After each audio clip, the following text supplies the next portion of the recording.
A very good afternoon, ladies and gentlemen. Welcome to Rebound and Recover, Going Digital for Events, brought to you live here. It's a hybrid event at Pixel, IMDA's Pixel facility. We have a live audience here today, so say hello, audience. Hey, just to prove to you guys at home that we do have a live audience and they are very energetic here today. And a big hello to our audience at home watching us on Zoom. Say hello, audience at Zoom.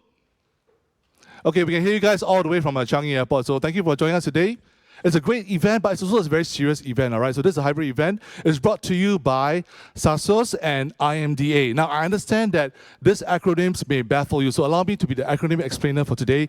SACEOS refers to the Singapore Association of Convention and Exhibitions Organizers and Suppliers. Am I right? Okay, I get 10 points for that.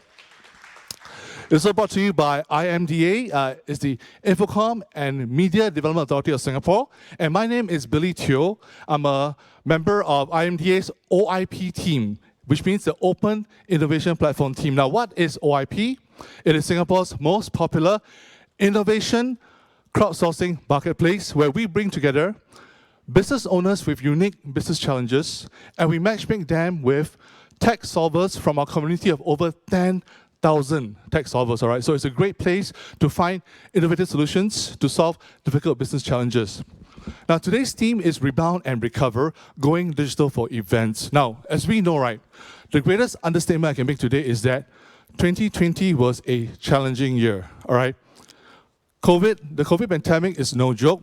It has affected industries very severely. We're talking about the aviation industry. We're talking about, for example, the hospitality industry. But most important of all, today, we're talking about the MICE industry. Another acronym, okay, so allow me. It stands for Meetings, Incentives, Conventions, and Exhibitions. Am I right, audience? Okay, yes, we're live. Okay, right. So today, we're here to talk about the future of events, right, after COVID-19. And to kickstart today's helicopter view of what we're going to talk about, we're going to have a very interesting dialogue between two veterans of the industry. And when I use the word veterans, I'm not referring to their ages, all right? I mean, they are very young people. I'm referring to the fact that they are industry veterans with a lot of experience, all right? First up, to represent SACEOS, it's my great pleasure to invite Mr. Aloysius Orlando, the president of SACEOS. Welcome, Aloysius. Okay, I'm going to invite Aloysius to take his seat. And up next, my great pleasure to invite Mr. Howie Lau, the Assistant Chief Executive of the Media Innovation Group at IMDA. Welcome, Howie. Gentlemen, the stage is yours. Let's talk about the future of events. Thank you. Well, a big welcome. It's great to see everyone. It's always nice after a year of Zoom to meet real people. And it's even more exciting that I get to wear a jacket with proper pants on because it's not just halfway. The truth is out, Howie. Very good afternoon to my industry peers, SACEOS, and to IMDA. Really, thank you so much for being a partner to this, what our dear MC has said, a very challenging year. But I think it's going to be another challenging year for 2021. We're not going to sugarcoat it, but I think where we are today, it really speaks volumes. We've come through close to about 12, 14 months already. And the end is still not necessarily in sight. It seems to be the tunnel got longer and longer. However, I think the light at the end of the tunnel is getting brighter and brighter. But I think that's where what we have seen last year is that online became our lifeline. And I think that's something that has been very important for us, and really working with IMDA, we really want to take this the next step and chart what the future would be for a COVID-safe world. And I think along that line, and I'm glad Aloysius started that way, because I think understanding reality, it's important because it's a baseline for us to figure out what needs to be done. But I always remember this ad that was put together by Under Armour featuring Michael Phelps. The video has him swimming, training, feeling the pain and all that. And towards the end, the line says, it's what you do in the dark that sets you in the light. It's what you do in the dark that sets you in the light. And I think it is indeed an opportunity now for all of us to think of innovative ways to pivot and to change, because we do know the old world is not coming back. Now the question is, how do we find new ways? And especially in this space, it's not just about engagement, it's not just about attendance, it's also about monetization. How do you monetize events moving forward? And I think that's where we're glad to have a chance to partner with SACEOS, because the platform of innovation that we've accelerated ourselves, it was a pilot starting in 2018, but when this hit, we got a call to say, let's accelerate it, let's make it into a national innovation platform to facilitate potentially sector-wide challenges. And that's where we got going ourselves internally to say, what does it take for us to be helpful for the sectors and the industries that want to try and find new ways of doing things. So we do recognize it's challenging, but we also do recognize that it's a wonderful time to then look at potentially new ways of pivoting. And we do think Singapore, it's a good place to potentially take some of these pivots and new models and then potentially expand it outwards as well. So very glad to be working with SACEOS. And indeed, Singapore is truly a living lab of sorts. And I think when we talk about challenges and this pivot to hybrid modes, the jury is still out as to, can this really make money? And I think that's where if we don't try, we will never know.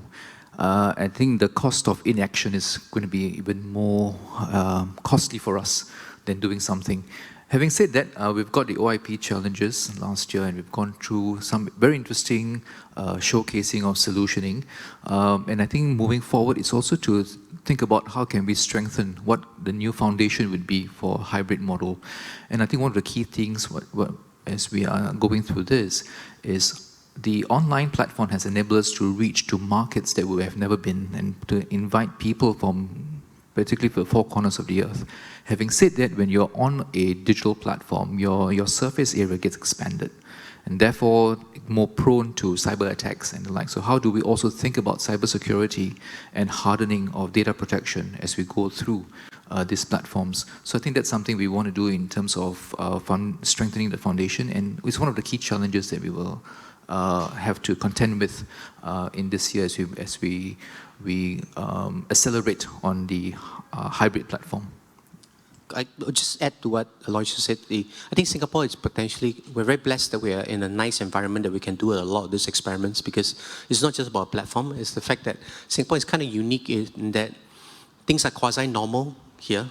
It's also very unique in a 30-minute drive in any direction, whether you're looking for a big tech company, small tech company, media company, or any company of sorts, everyone is generally around.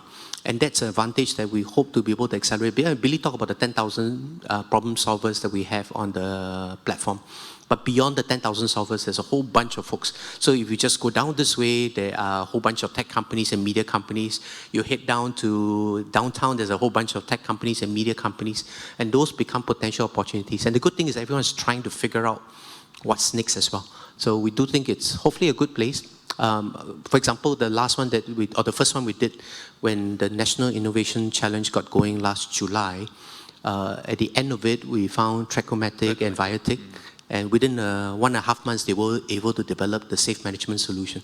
So it's just one example, but I think there's potentially more we can do. It's not going to be easy, but hopefully it's a bit easier doing it out of Singapore. Hopefully it's a bit easier.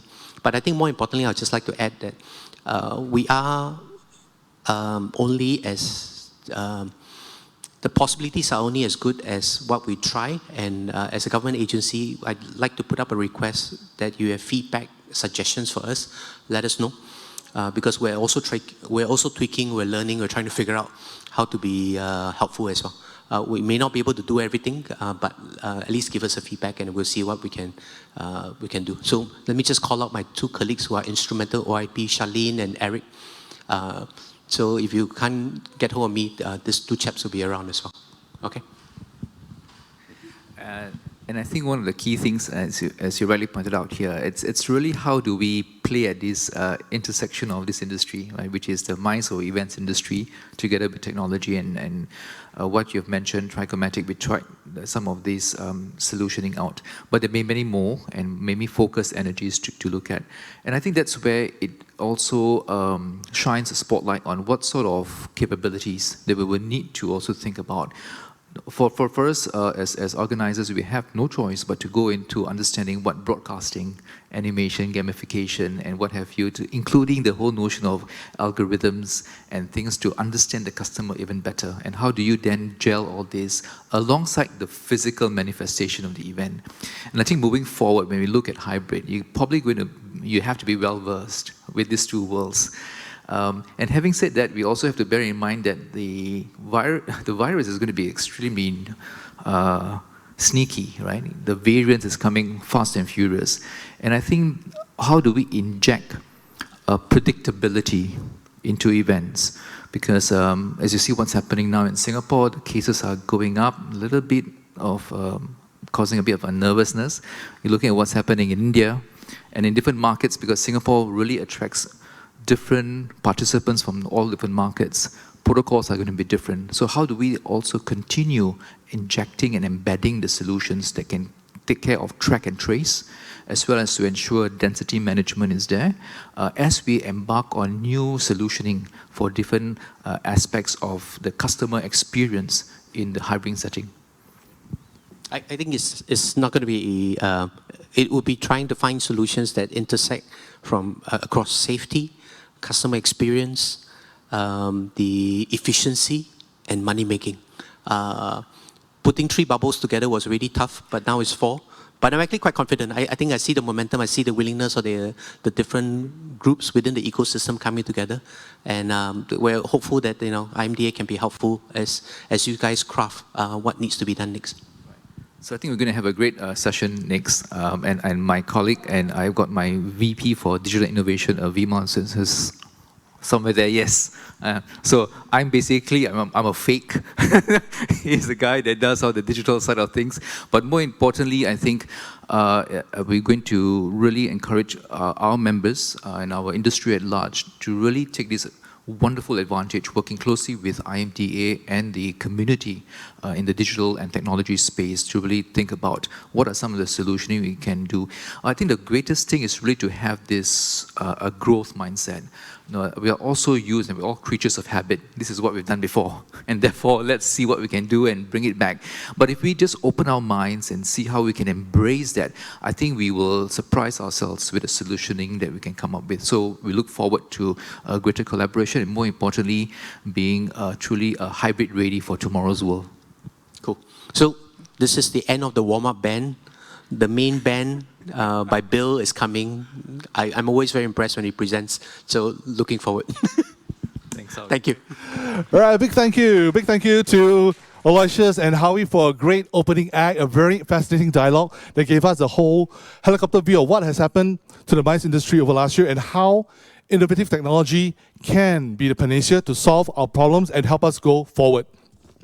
All right, up next, we're going to bring on the main act for today. It's going to be a very sexy and a very intriguing title for our keynote. It's called 5 Lessons, all right? 5 Lessons from Rapid Technology Design Post-COVID-19. It is our great pleasure to present Mr. Bill Banier, Managing Director of ThinkPlace. Welcome, Bill, welcome.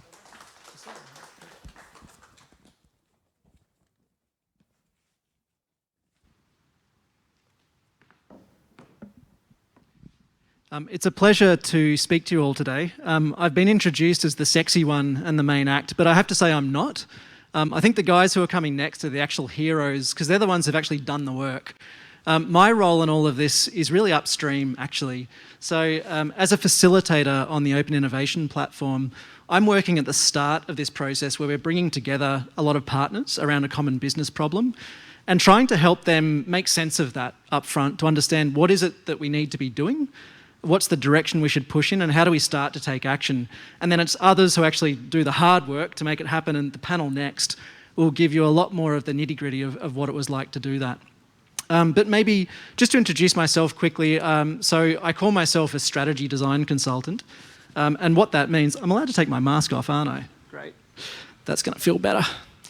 So I'm a strategy design consultant, and I spend a lot of my time trying to get people from different disciplines working together well so that they can quickly and at pace design something that's going to work in the real world. So let's just go back a little bit, and I want you to cast your mind back to, say, January 2020, when the first kind of rumblings were coming out of China. And there was this sense of, should we be worried about this? Wonder if this is going to affect us? Not quite sure. Fast forward to about March, and all of a sudden, flights are being stopped, people can't travel, spaces are being shut down, and then April, we get circuit breaker starting and everything grinds to a halt, and all of us are suddenly in a whole new world and having to pivot rapidly. I think what struck me, apart from the fact that my first child was born at the same moment the Prime Minister announced the circuit breaker, so for me, paternity leave and working from home intersected, which was kind of convenient. But what I was struck by as I walked around Singapore was all of a sudden this spirit of improvisation that everybody was in.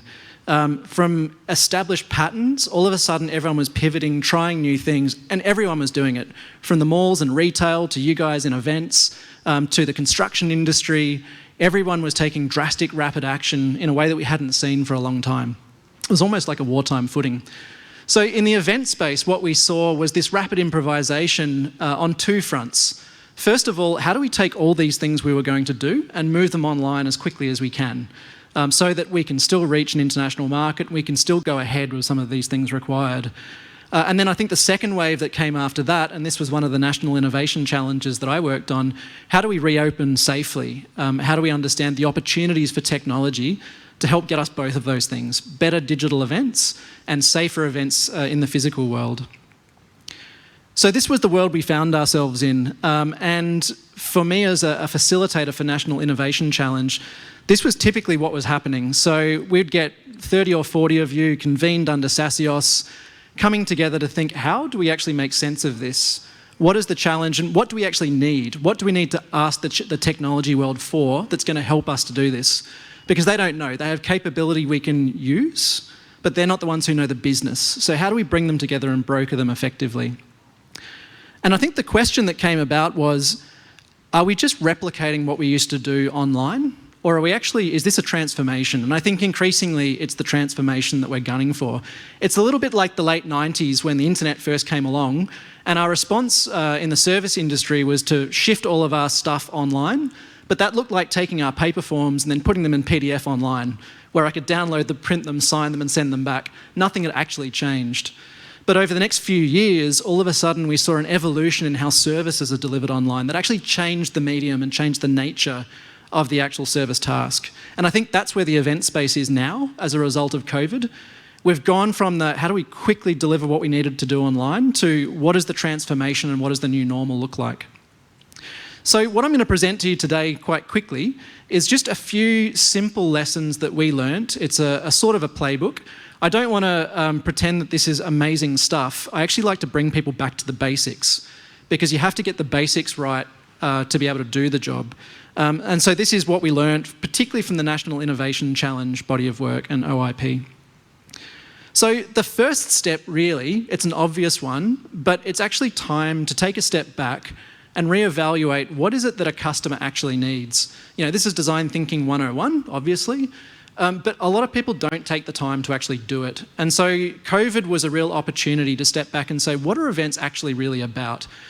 Is the role of the event organiser actually shifting into a community builder? You know, is this about a moment in time where we're bringing people together? Or are you now in the business of curating communities?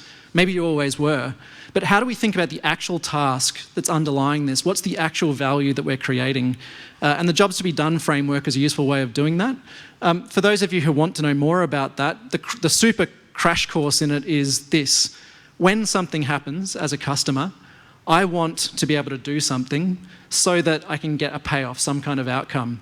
It's super basic, but if you can render all of your customer needs into simple formats like this, that is then the platform for you and your team to think critically about what you're really trying to do, because it's not always the obvious things that your customer's after. I think the second thing, if you can understand at a basic level what really is the job to be done from the customer perspective, it's appreciating the new tools that are available and what they're capable of. I think there was a list you mentioned before of gamification, algorithms and data and all sorts of things we now have, as well as the front-end tools for actually engaging people online. And so we need to understand what does that capability actually make possible now. And that's where the OIP can be very helpful, but it's brokering those technology voices who really know what's possible and what's not, together with your understanding of what you're really trying to deliver, and that's what gets the result. and knowing which tool works for what need. And so a lot of you are now sort of cobbling together a Frankenstein's beast of different tools for different needs. So how do we start to get a smoother, streamlined experience out of that? This is an example, for us doing facilitation online. This is wonder.me. I really like it because it lets people self-facilitate. So rather than Zoom and a facilitator guiding everything and using the breakout rooms, this is something that enables a completely different kind of workshop or event where people can self-organise themselves. So knowing each medium and what it's good for really helps to deliver on the job to be done. I think the third thing is understanding and designing for actual risk, not perceived risk. And I think this is in the context of COVID-19. When we first started doing this work, there wasn't a lot of knowledge about how COVID actually spread. So if you remember, I think January and February was a time of frenetic hand washing. Hand washing is still a good thing, we should be doing it. But we didn't appreciate actually the airborne spread and the importance of ventilation and the fact that outdoor events are actually relatively safe. So there's been an evolution of our understanding of the science, and if we can really understand the risk, that means we can design much more effective events that mitigate the risk and deliver what a customer wants. And then it goes to some of the other things like the new risks you alluded to of cybersecurity, data privacy, and some of the other things we have to consider as part of our design. So it's this Venn diagram of customer, technology possibility, and I would say risk is another important thing we have to add in. This was a very rapid framework we developed as a result of the National Innovation Challenge, where we were trying to understand where are all the moments in an event where someone might come to grief in terms of COVID. And so we were mapping this out with probably some of you in this room actually, really trying to understand where were the vectors, what were the things we had to be worried about, what did we really need to be designing for, which then informed what we were asking the technology crowd for. So understanding the risk meant we knew what to ask for. A fourth lesson I think is when we cobble together all of these partners, new capability partners who aren't familiar with each other and haven't built trust and don't know each other's language, how do you provide the space where they can actually do useful work together? And I think this is where I'll share a few quick tips at the end, but just basic things like letting yourselves ask stupid questions and being able to sort of share your ignorance with one another is really important, because you don't know what they know, they don't know what you know, and it takes time for you to ask a series of stupid questions to actually get to the basics of what you're trying to do together. So simple things like that make a really big difference when you're bringing together disciplines for design. And so some of you who might have been part of that, this was our virtual whiteboard that we had running in the background for safe management at events. So this was about 40 people all collaborating over Zoom, trying to map out all the different moments in the event lifecycle where we needed new technology, new capability to come into place. And from that, really establishing what is the joint challenge that we're going to launch for. And this is how the National Innovation Challenge was framed in the event space, through this mural board and turning that into the brief that you might have seen online. The last thing I'll say is just around that bias to action and improvisation, also known as prototyping and testing. Because the part that I do, some people might think of it as a talk fest. We try and keep it short and sweet so that you can get on with it. But the real stuff is about what we're going to hear about next. How do you then take that quickly and just start doing it? Because the pace of learning is far more dramatic at the point where you actually start doing it. So get out there, start acting, start testing, start engaging with users, because the real world will start to tell you what works. And here's an example of one of the National Innovation Challenges. This is the construction worksite safe management, testing a device, and I think this was done in about a month and a half. So really compressed timelines. So just in conclusion, a few things that are in our way when we're trying to use this playbook. First of all, we were all trying to build a whole new skill set and new capabilities and learning, and so were our customers. Our customers were also changing dramatically, their lifestyle, what they needed. So everybody was learning at the same time, which I think made life hard. Tool proliferation, I think we're all using lots of different things for events now. They don't talk to each other. The next big challenge is really integration. How do we provide that streamlined, smooth experience? And how do we keep track of the continued change in customer need? On the other hand, I think the enablers are get out there and talk to your customers. Hopefully most of you do that. In the event space, it's better. But I still find a lot of people don't really know what their customer needs because they don't talk to them directly and they just don't ask the question. So getting out there and doing the testing is really useful. As I said, asking stupid questions to make what's implicit to you explicit to others so that you can work together. And being brave to fill in that blank page, get a hypothesis out there and get testing. What's next? I think we're moving and shifting gears now from a period of rapid improvisation now to a maturing of this new state we find ourselves in. And so that means a few things. We're going to have to permanently embrace these new mediums, and there's going to be a need for continued experimentation along those lines. I think critically, there's a lot of overhead going with doing all these new things. It's very expensive for us because we're not used to it yet. So developing that competence and efficiency is going to be key to the industry. And I think the last big one is integration is going to be the new battleground. Is there one platform to rule them all? How do we bring together all these different tools and data in an effective way? And I look forward to hearing from our next group, the panel, to hear about what happens when you try and do it for real, not just talk about it like I do. So thanks very much. A big thank you there to Mr. Bill Bannier, Managing Director of ThinkPlace. Thank you, Bill, for a very, very enlightening presentation. And Bill, I'd like to book you for the first Q&A later on. If you can ask a tough question for our panelists, that'd be great. Ladies and gentlemen, it's now time to move on to our very first and only panel of today. It's going to be titled The Future of Events After COVID-19. Now, before I invite the esteemed panel members on stage, I'd like to give a general shout out to our audience at home.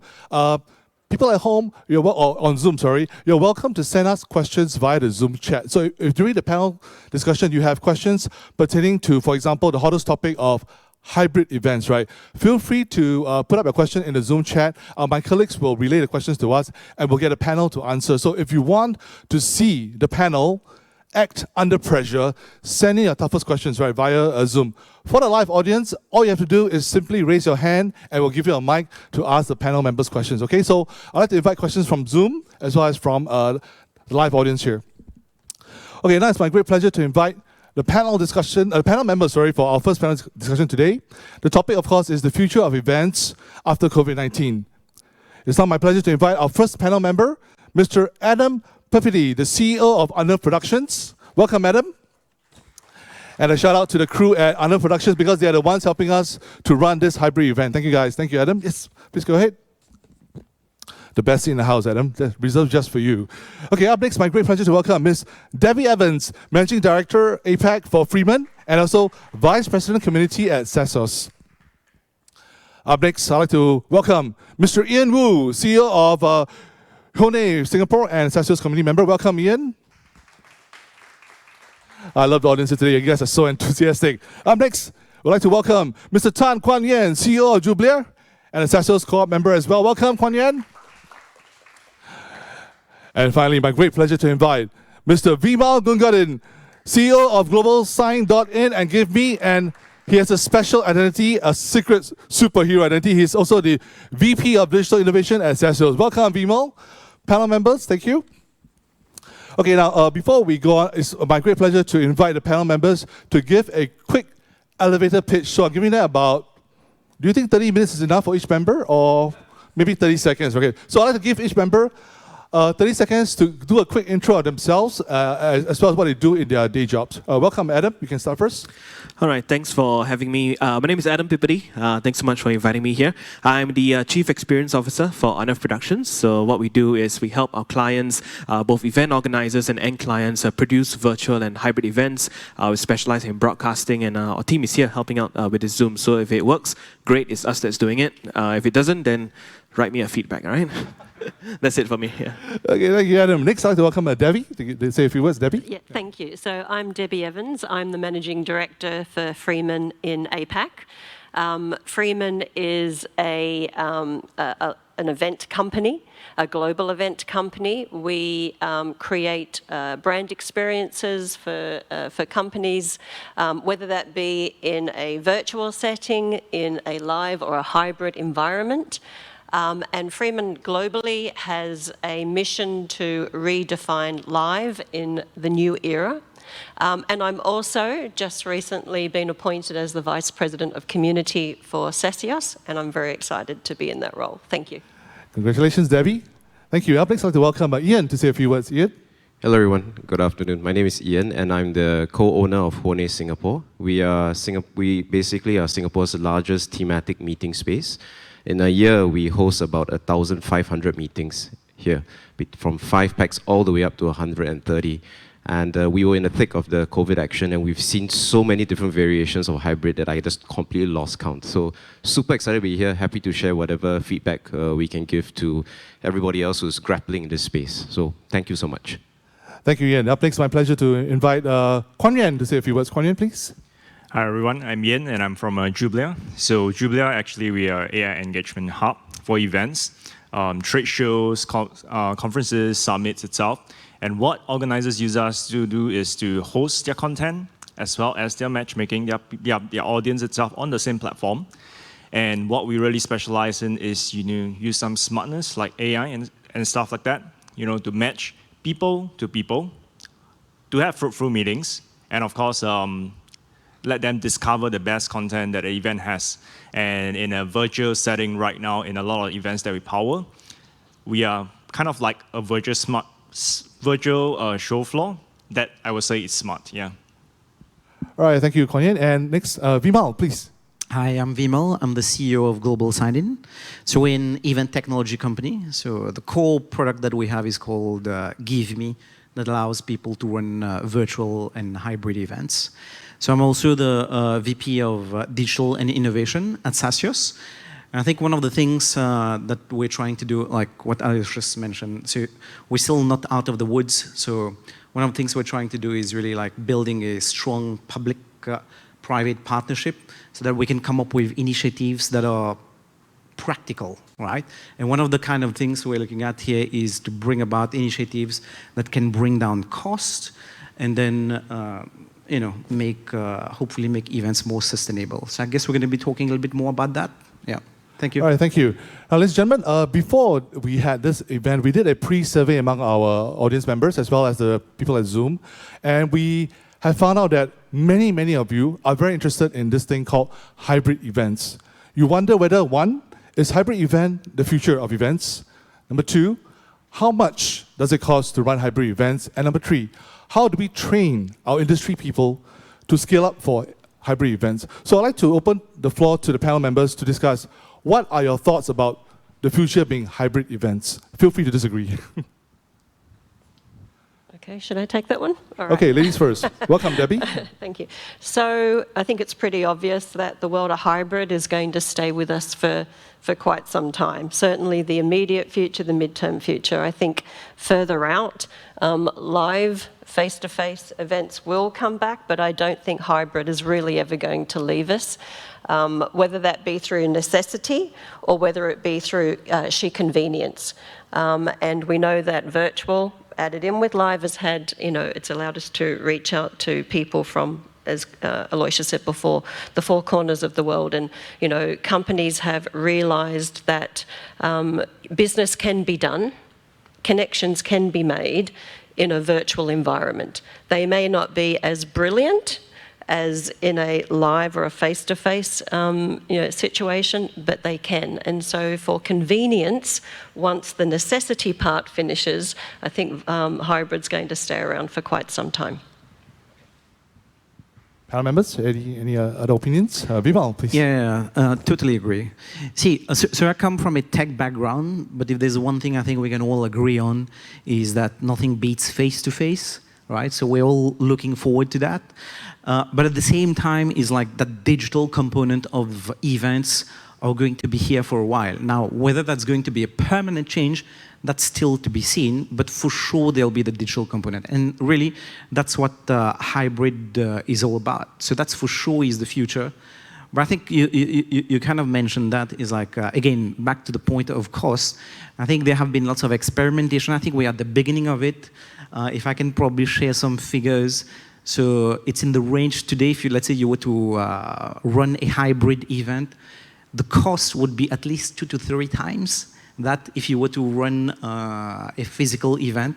So that's not sustainable, right? So it is the future, but I think we've got a way to go to transforming that and making that sustainable. Yeah. Adam, would you like to add on to that?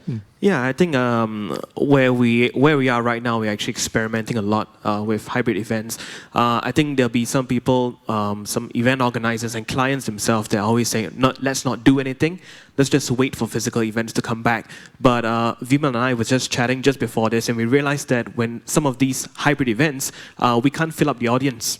And while a lot of people would think that, oh, let's bring back everybody, let's fit 1,000 people into the room, I don't think that's the answer for the events industry, because there's going to be, for sure, safe distance measures. Some people don't like that. Some people don't like to sit too far away from each other. I can't touch the person beside me. And there's going to be some testing involved as well. There's cost involved, So I think as event organizers and for clients, brand owners and all that, we have to accept that hybrid events is, probably one of the most sustainable way to go. For now, to organize something. While we do have physical audience coming back, we don't expect it to be, full-blown, and that's something we can't see in the next couple of years as well, because audience have changed as well. People don't want to leave their homes anymore. They just want to sit around, let the content come to them, eating the instant noodles, playing with their kids and their dogs and all that kind of stuff. So that's the new reality of events, I think. Anything from Ian or Yen? Maybe I go first. Yeah. So I think hybrid is one word, and based on my work itself right now, globally with other organizers and stuff like that, it's really up for interpretation. While it's one word, there are pretty much a lot of ways to implement it. While we speak about digital and of course the on-site, that are just the channels. But how you're going to place and you're going to intermix the channel, or you're going to detach it, you can call it a hybrid experience and you can call it a hybrid event. But I think at the end goal is that what organizers must think is that what do you want to reach with a hybrid experience? A greater audience, greater way to monetize not just physical events, but also digitally, curating a bigger community and making sure that you can attract more people into this community itself, because in the events, we are marketplaces. Is a transaction between the willing buyers and willing sellers, for example, investors, companies, things like that. So I will say that hybrid is very interesting. Like in China, when we work on hybrid events, it's not about like reopening our events. They're running full-scale events. It's more about reaching an international crowd. Can I help them with that? And how do I use our platform to help them with that? And when I come back to Singapore, we are part of some of the, like with Veemal itself, some of the opening out of the events. So that takes a more of an opening out events interpretation, where we do the on-site event, but also because of the restriction of crowd, there are people who wants to connect in. How do we have a cohesive experience for them to map through, and as well as extending a life cycle of an event, because 2-day events, but then they bring it virtually and things like that. Yeah. Very good point. Ian, would you like to join? Sure. I think just to be very frank with everybody, hybrid events currently is, and we've seen a lot, it's actually a very large cringe fest. It's like watching a really bad movie a lot of the time. And it's no fault of the venue owners or organizers, right? The issue is really twofold. Number one, technology. Hybrid events, I mean, the intent of a meeting like this, because spontaneous discussions can happen. Hybrid events are unfortunately a very poor monologue. One person speaks at one time. You can't connect, right? That's a major issue. And the issue is really because of the tech development, right? There has never been really a focus in bi-directional conversations through multiple parties, through Zoom previously. There was never a requirement, but now it is. So the technology is a little bit behind where we need it to be. Now, tech is one side, but you also have the skills, right? I've seen really skilled moderators that can control a hybrid meeting, but I've only seen them being able to do it with about 20 to 25 participants, and that's the best because they call out to participants, they put participants in holding rooms if their screen is off, just to force interaction. But it's a painful compromise now when the tech and the skill sets starts to try to reach this uneasy pendulum middle ground where hybrid kind of blends with physical. So I think we've got some way to go. It's an unfortunate situation, but I think these are the two key stumbling blocks right now that I see in all the events that we have the pleasure to host. Yeah.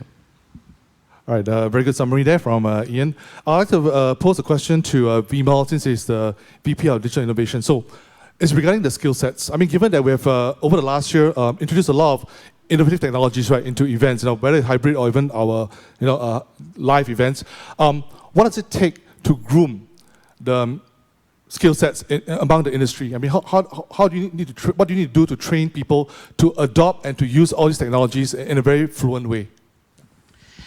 And I think this probably builds up on what Yan was saying. So I think what Yan is mentioning is really what's the state right now. The technology is not ready, skill sets is not ready. Now that's where we are. If we look at last year, like for example, everybody hated virtual events. Nobody believed in virtual events. Nobody believed in hybrid events. And I think we still don't believe in it, probably the majority. But we're being forced to go virtual, to go hybrid. So what's happening right now is we are seeing new types of technology coming up. New ways of interactions are coming up. You talk about moderation, that's probably taking the skill set of physical moderation and then applying it in an online context.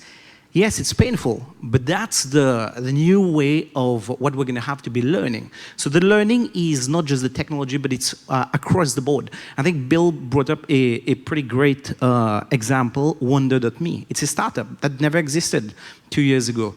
It was created last year. I don't know if some of you have been on this platform, but it's pretty cool, right? In fact, you will feel engaged. So there's new ways of engagement happening, and again, probably borrowing on what Bill was saying.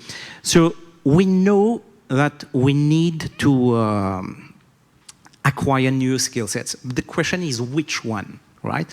The universities, the polytechnics are not equipped right now. We know that. So what's happening right now, and that's what's great to see, is a whole concept of testing, testing, testing. Do something, fail, redo. So that's the agile way of doing it. So there's lots of companies then coming up with new ways, like for example, with production, we're seeing now the merging of TV production kind of skill set with gaming, with moderation, all put together, and it's like, what do you call that, right? There's no name for it. So that's being created right now. So I think rather than just probably looking at it like, which are the skills I need to pick up, the best way, the practical way that I see is we just need to test. We are forced to accept the reality right now. We probably don't believe in it all right now, but this is the reality. Yeah. Okay, fellow panelists, anything to add? I just want to add on the skills as well, because as what Veemal mentioned, is so diverse. In the past, when we used to run an event, I think all of us have probably run at least one event, our whole life. It's pretty simple. You pick up the phone, you call a contractor. I need some chairs, I need some tables. You can run it alone. That's pretty much all the skills you need, right? A bit of project management skills, sending out email on time, just try not to screw up kind of skills. But now, because it has evolved so much, we're going to need somebody that's good in broadcasting. You're going to need somebody that's good in, speaking. You're going to need somebody that's good in just figuring out the IT, because, to stream out, it's not that simple. Some companies will block the IP address and all that kind of stuff. So besides the skills that, we try to pick up along the way, I think the next thing that we should look at is really just collaboration. Every single company out there wants to do good. They want to do the best. Some people start to create their own products, but I think the easier way right now, I think we're running out of time. We're running out of budgets, we're running out of grants as well. I think the best right now is just to really look out for who has been doing it in the industry instead of everybody trying to strike out on their own. Let's start collaborating, even if it means, collaborating with your competitors, because they might be better at something, and two people share a piece of a pie is better than somebody doesn't get it at all. So I think that's probably one of the things that we can add on, besides just upskilling your staff as well. Very good point there from Adam. Fellow panelists, anything else to add to this about the skill sets? I just want to touch a little bit on the cost, because that was one of the things that you mentioned. When we deal with companies, cost is actually not the issue for them. Yeah, because they typically ask us, okay, we want to have a hybrid meeting, can you suggest some vendors? What they want is which vendor can provide them that almost natural feel of a meeting. I think cost is almost secondary to them now. They know that this is a situation that they're in. They have to try to do it some way, somehow, but which is the best option, going to your point, right?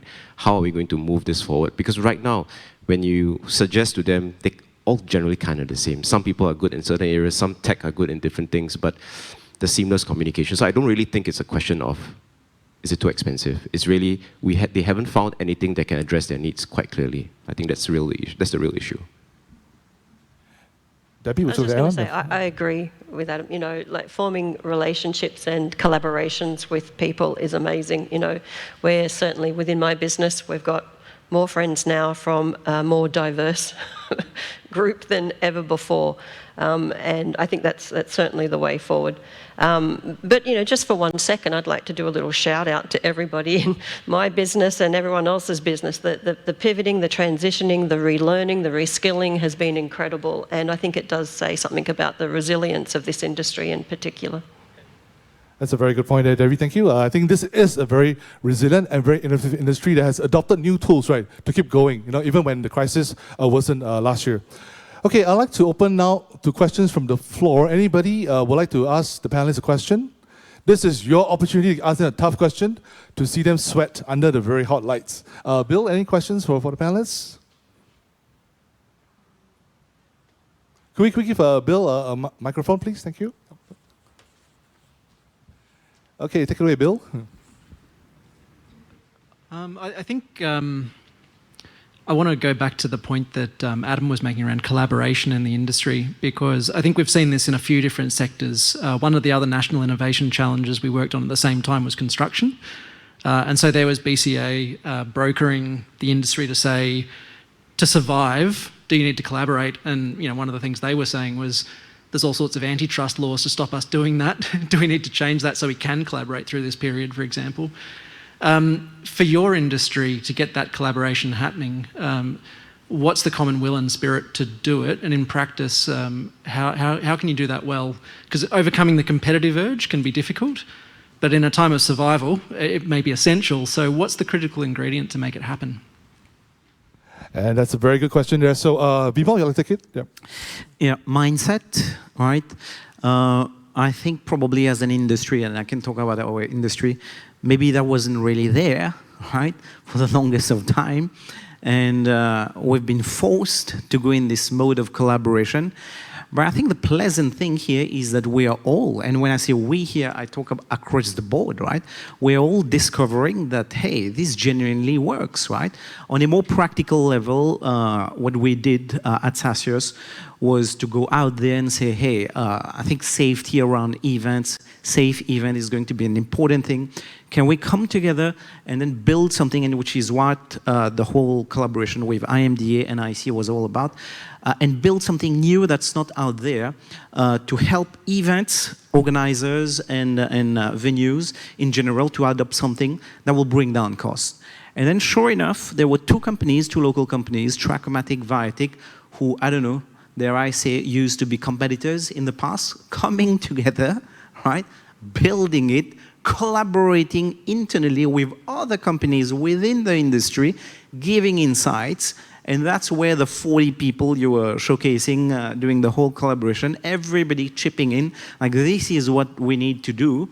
And then, voila, today we have this tool that's available, that's bringing down, hopefully that's bringing down costs. There's generous funding from IMDA that does help for sure. But that's just one story, right? Likewise, I'm very sure we ask yourself, like, you probably have your own stories about how to collaborate. But there's probably one thing, and that's coming from my own personal experience, in the scope of collaboration, like, for example, when I realized, like, how do you know how well to collaborate, is not to determine, like, as a company, what you want to do, but being clear about what you should not do. Right? And that's very difficult. You will probably want to do everything because you don't know what to do. But being clear about what you do not want to do and you should not do for competitive advantage, for whatever thing, that's key, right? Because once you have clarity over that, then that opens the way as to who you should partner, who you should open up with open arms, and then go full force. Yeah. Okay, thank you, Veemal. Any other panelists want to add on to that? Or are you guys okay? Happy to collaborate? Ready to collaborate? Great. Looking forward to that. Okay, I understand that we have one question. Oh, sorry, Adam, please go ahead. Yeah. So when we talk about collaboration, right, I think a lot of people might just mistake this as, okay, I'm just going to book a venue and then we collaborate, right? So that's not the way. So if I was going to book a venue with Ian, I say, okay, give me a venue, right? That's not collaborating.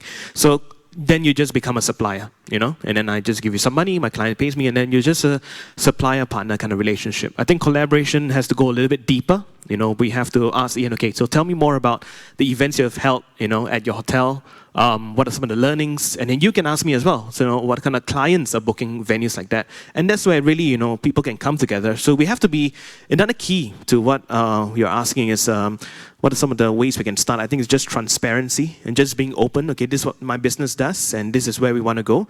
And just be open to share ideas, you know, about how much mess ups we've made over the past. I mean, all of us are here in events, right? We have made so many screw ups in the past 1 year, right? We know what works, what doesn't work, where to look at when the camera is on and all that kind of stuff. Those are things that, you know, we should learn and share so that as a industry, right, we get better instead of everybody trying to figure out on their own. And I just want to add that I fully agree with what Adam has said. Just that the client itself should be in the partnership. It's not saying that, hey, I got you guys together, let's say the tech partnership, and you guys should do the tech stuff and be done with that, like a, you know, buying and selling relationship. But I think at this point of time, the client should also be in the partnership so that they also steer how the entire thing is going to run, it's going to grow, and it's going to impact in their events itself. So I do really agree with that, yeah. All right, the spirit of collaboration, guys. A lot of agreement on stage already. Okay, I understand that we have a question from our Zoom audience. So I'd like to hand over the mic to Lynn. Yeah, Lynn. Hi, Billy. Yes, so the question is, how does one offer hands-on workshops in the digital world? I repeat, how does one offer hands-on workshops in a digital world? Maybe you should get Bill to answer that. He's the master of workshops. Would you like to answer, Bill? Oh, can I have a microphone for Bill to answer? How do you conduct hands-on workshops online, right, through the virtual means? Yeah. I think first of all you have to understand what's the point of your workshop and what kind of mode do you need. So sometimes your workshops are ways of making sense of something together and kind of researching together. So that means everyone needs to be able to contribute a perspective, be able to put that together. So that mural board I showed you before is joint sense making. And so that's a way of everyone putting the puzzle pieces together. And that's simple, you know, breakout rooms in Zoom and a mural board do the trick for that. When you start getting into things though, like generating ideas together and having really organic time together, you mentioned you know, the coffee breaks at the side of a conference are more important than the keynote speakers most of the time, I find. So you know, the organic things on the side, how do you get people connecting?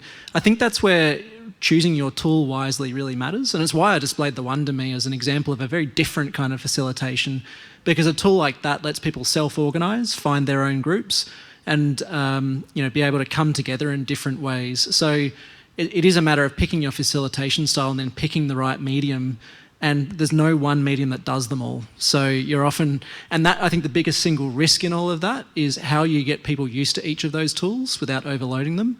And so for us, the secret to a good workshop that's hands-on is actually the pre-briefing and getting everyone together and familiar with the tool before you start making them do the work, which we often do in the days leading up. And that's actually the critical difference, that and a good digital facilitation team to help do crisis management when things go wrong on the spot and people can't log in. All right, thank you, Bill. So basically, pick the right tool and then brief people properly before you use that tool. I understand we have another question from our Zoom audience. They are very active right now. So I'd like to hand over back to Lynn. Yeah. Yes, we have one question for I'm sorry, Ian. sorry, Lynn. I think Ian would like to interject. Ian? Yeah. Sorry, I just wanted to give a few bullet points if you want to run a workshop. We see quite a bit. So I think the first thing is assuming the group is not too large. So let's assume 5 groups in this workshop. Number 1, don't be worried about small talk. So the best workshops I've seen, right, is they have little notes of speakers on every single cluster. And when they have breakout sessions, they actually leave the audio on. So people can actually know what the hell other people are talking. I'm sorry, I don't know if I'm supposed to say that, but they know what's going on in each group. They know the side talk, and they can jump into different groups to understand. Right? That's the first thing. Second thing, environment and acoustics. A lot of venues don't really work now because of the sound, because the audio quality may not be great, too many reverberations or stuff like that. So focus, number 1, on allowing cross-talk to happen, side talk, so that you can pick up on those conversations which will normally happen in a workshop. I think those are the key points on the practical level that allows workshops to work. And of course, you add that with a really great moderator. I think that's a win. Yeah. All right, thank you. Very practical advice there from Ian. Okay, Lynn, Take it away. Yes, we have another question for Ian. This question says, you mentioned earlier that budget isn't an issue when it comes to business you're getting at Huone, and it's more about getting the right software that can create a near-natural experience. So how do you mitigate that gap at Huone? I think to answer that question, there are many different types of customers. So the customers that typically that come without a budget in mind. Obviously, you have the customers that just want a bare bones webcam from a laptop, and that will do fine for them because they know that's what will meet their needs. But right now, we're talking about companies who really want to do something big scale. And in their mind, they know what they used to pay for large events, right? So these are the companies that typically have very specific requirements for I need 6 different groups to be able to break out and have really awesome discussion. How is that going to happen? Are they going to be able to hear other groups? How are you going to record this information down? So they typically ask to this degree. And when they ask us this question, I can guarantee for a fact that they don't ask how much it's going to cost first. They ask whether it can solve our problems. And we're talking about companies, we're not talking about only the MNCs, we're talking about mid-sized companies, small enterprises. You're talking about like 2-3 million revenue and up. They're already asking this kind of questions. So they want effective meetings and they want effective workshops and conferences, but they just don't know how to do it. I think that's the concern. Yeah. All right, I believe more questions from our Zoom audience. Lynn, take it away. Yes, we have one more. What are your thoughts about the future of international conferences, where 50% of the attendees are usually international delegates? Is hybrid the only way? Okay, who wants to take on this very challenging question? Anyone? Oh, yeah, please. I was going to say... Okay, Debbie first. Maybe Debbie first, yeah. In terms of the short to medium term, I think hybrid is the way. I don't really see, truly any other medium that's going to satisfy that.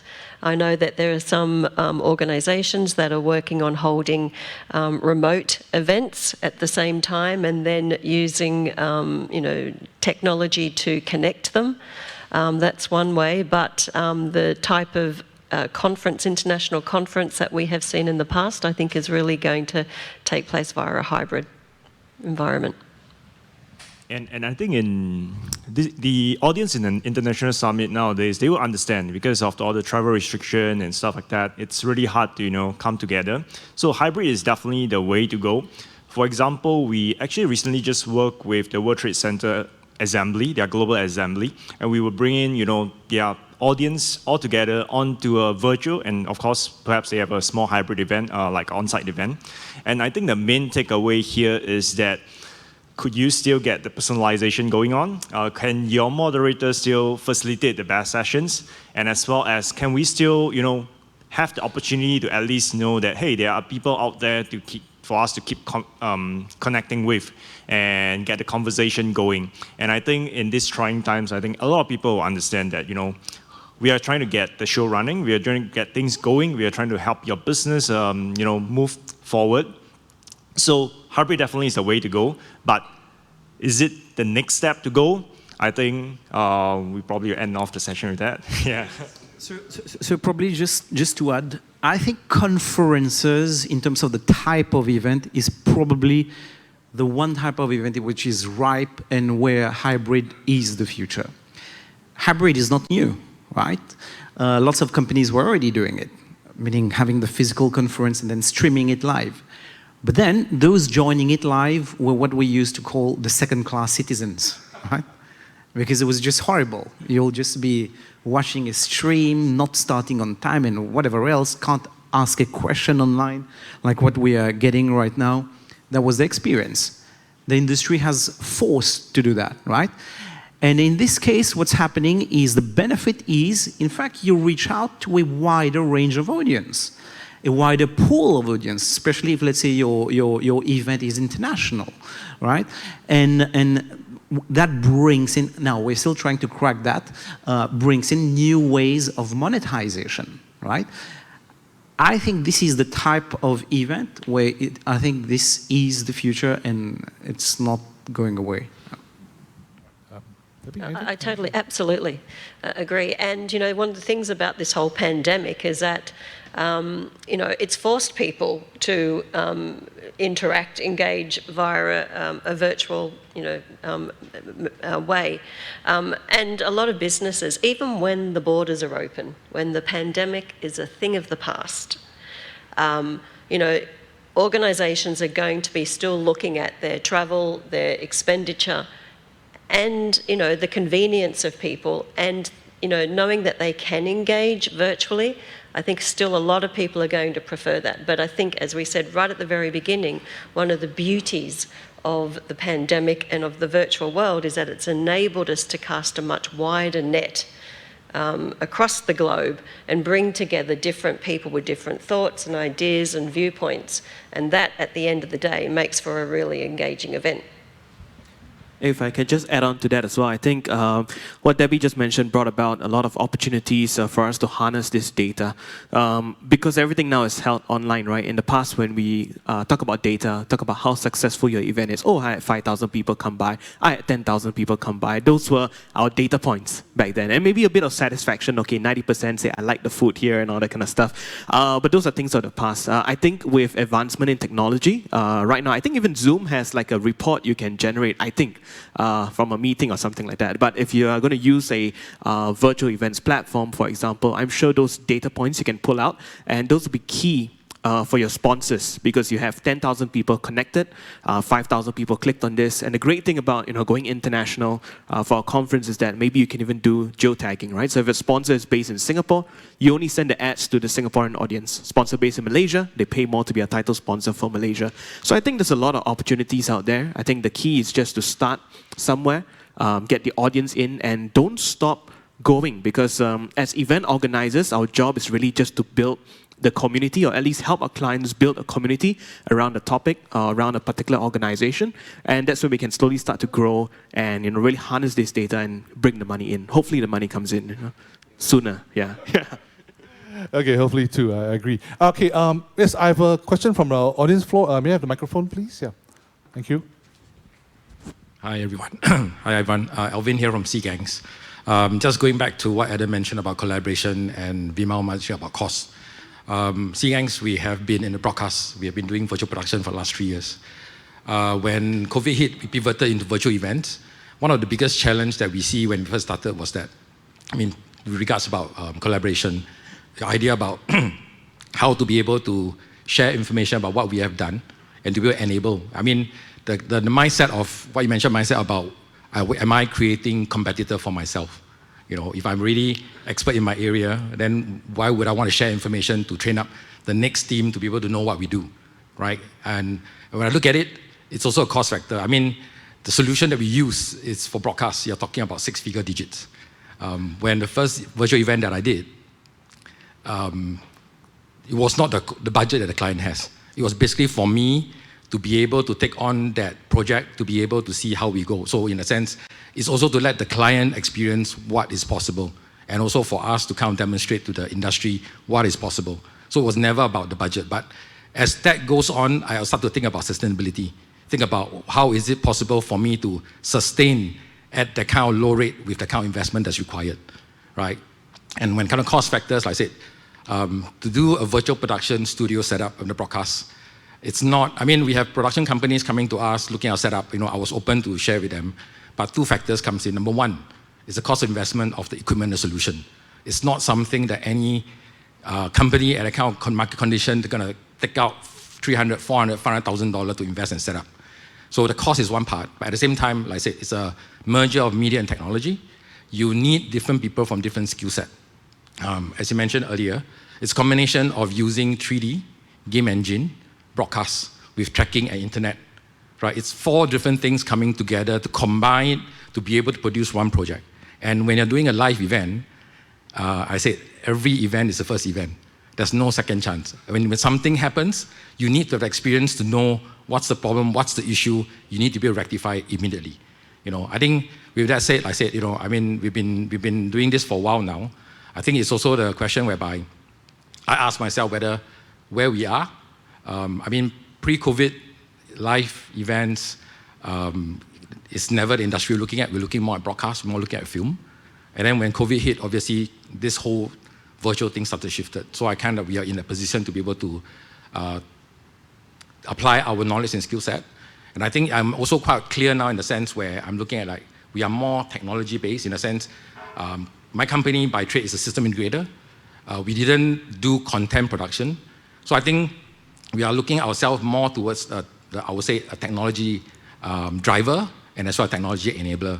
So I think this is where I looking at the market situation where I've spoken to Aloysius and Beta to see, look, I understand that the event industry need to pivot. So I'm looking at the opportunity to see how can what we do from the broadcast side to be able to, like what Adam said, share notes to be able to say to help the industry pivot up rather than just keeping things to myself. Because I think in order for the whole industry to evolve, it takes more than one company and one person to drive and change our industry. So I think that's something that I'm looking at and putting out there to see how we can take this thing forward. Yeah. Alice, would you like to respond to Alvin? I think it's a very, very good sharing by Alvin. Yeah. Maybe Veemal? Yeah. No, this is great actually. In fact, a big shout out to Alvin from SACEOS here. So recently he conducted a session online, really showcasing how things should be done. And if I'm not wrong, you're also working on a course, right? Bringing different of these things together. And which is what we're saying is we're finding that such skill sets are not necessarily there. We probably don't have a job title per se for that. Or courses, but by testing, doing, failing, coming back, and then doing it from ground up, I think this is the way. Cool. Sorry, Ian? Yeah. Yeah, sorry, I just want to just add on to this. I think some of the companies that we've seen doing really well during this period, they have actually moved their market down. In the sense that they aren't really targeting to do huge scale events with the same equipment. They are actually going to reach out to companies who want to do workshops of 20, 30, 40, 50 packs using the same equipment. Because if you look at this range, right, what typically sets a good 50 packs and meeting, up to 50 packs meeting in a really good state would be 2 or 3 camera setup, 1 wide angle, maybe 2 narrowly focused for portrait shots. Good audio to pick up different conversations happening around. And the ROI I'm seeing for these companies, those that are doing really well, it could be for a 25 packs meeting, companies are really willing to pay $5,000 for 6 hours work. It's out there. It's just that the demand hasn't met with the right channels or supplier because they think, I can't reach out to this boy because, this boy meaning company, because he's so big and he does 50,000 packs events. But actually, there's a lot of money to be made from the SME side of things all the way up to the MNCs in their smaller meetings. There's really a demand there that I would say it's not many companies are filling the gap. Yeah. Sounds like a very good business opportunity. Shall we discuss this after the event? I'm just kidding, guys. Okay, I believe we have questions from the Zoom audience as well. One question? Yes. Two, okay. So someone here has made a comment saying, the pandemic has brought about technological transformation and content has been predominantly consumed on demand, but MICE seems to be only digitalizing it the same way. So the question is, are there any other disruptive and innovative models coming out? Could we just have 2 answers from 2 panelists? Because we're running short of time and we do have one more question. So basically new disruptive models that could be coming out. Anyone take on this? Yeah. Anyone dares to take on this? To say that this is the way, Veemal? Bill is raising his hand again. So, Bill.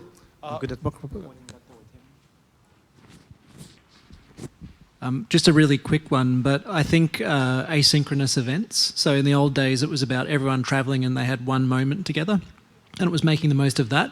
Now I think it's the recurring patterns. There's something probably quite disruptive in that around how you build a community over time rather than just a one-off event. Yeah, I'd just like to add on to that as well. We're getting some feedback from our clients and our partners that we work with that more people actually interact with the event after the event is over.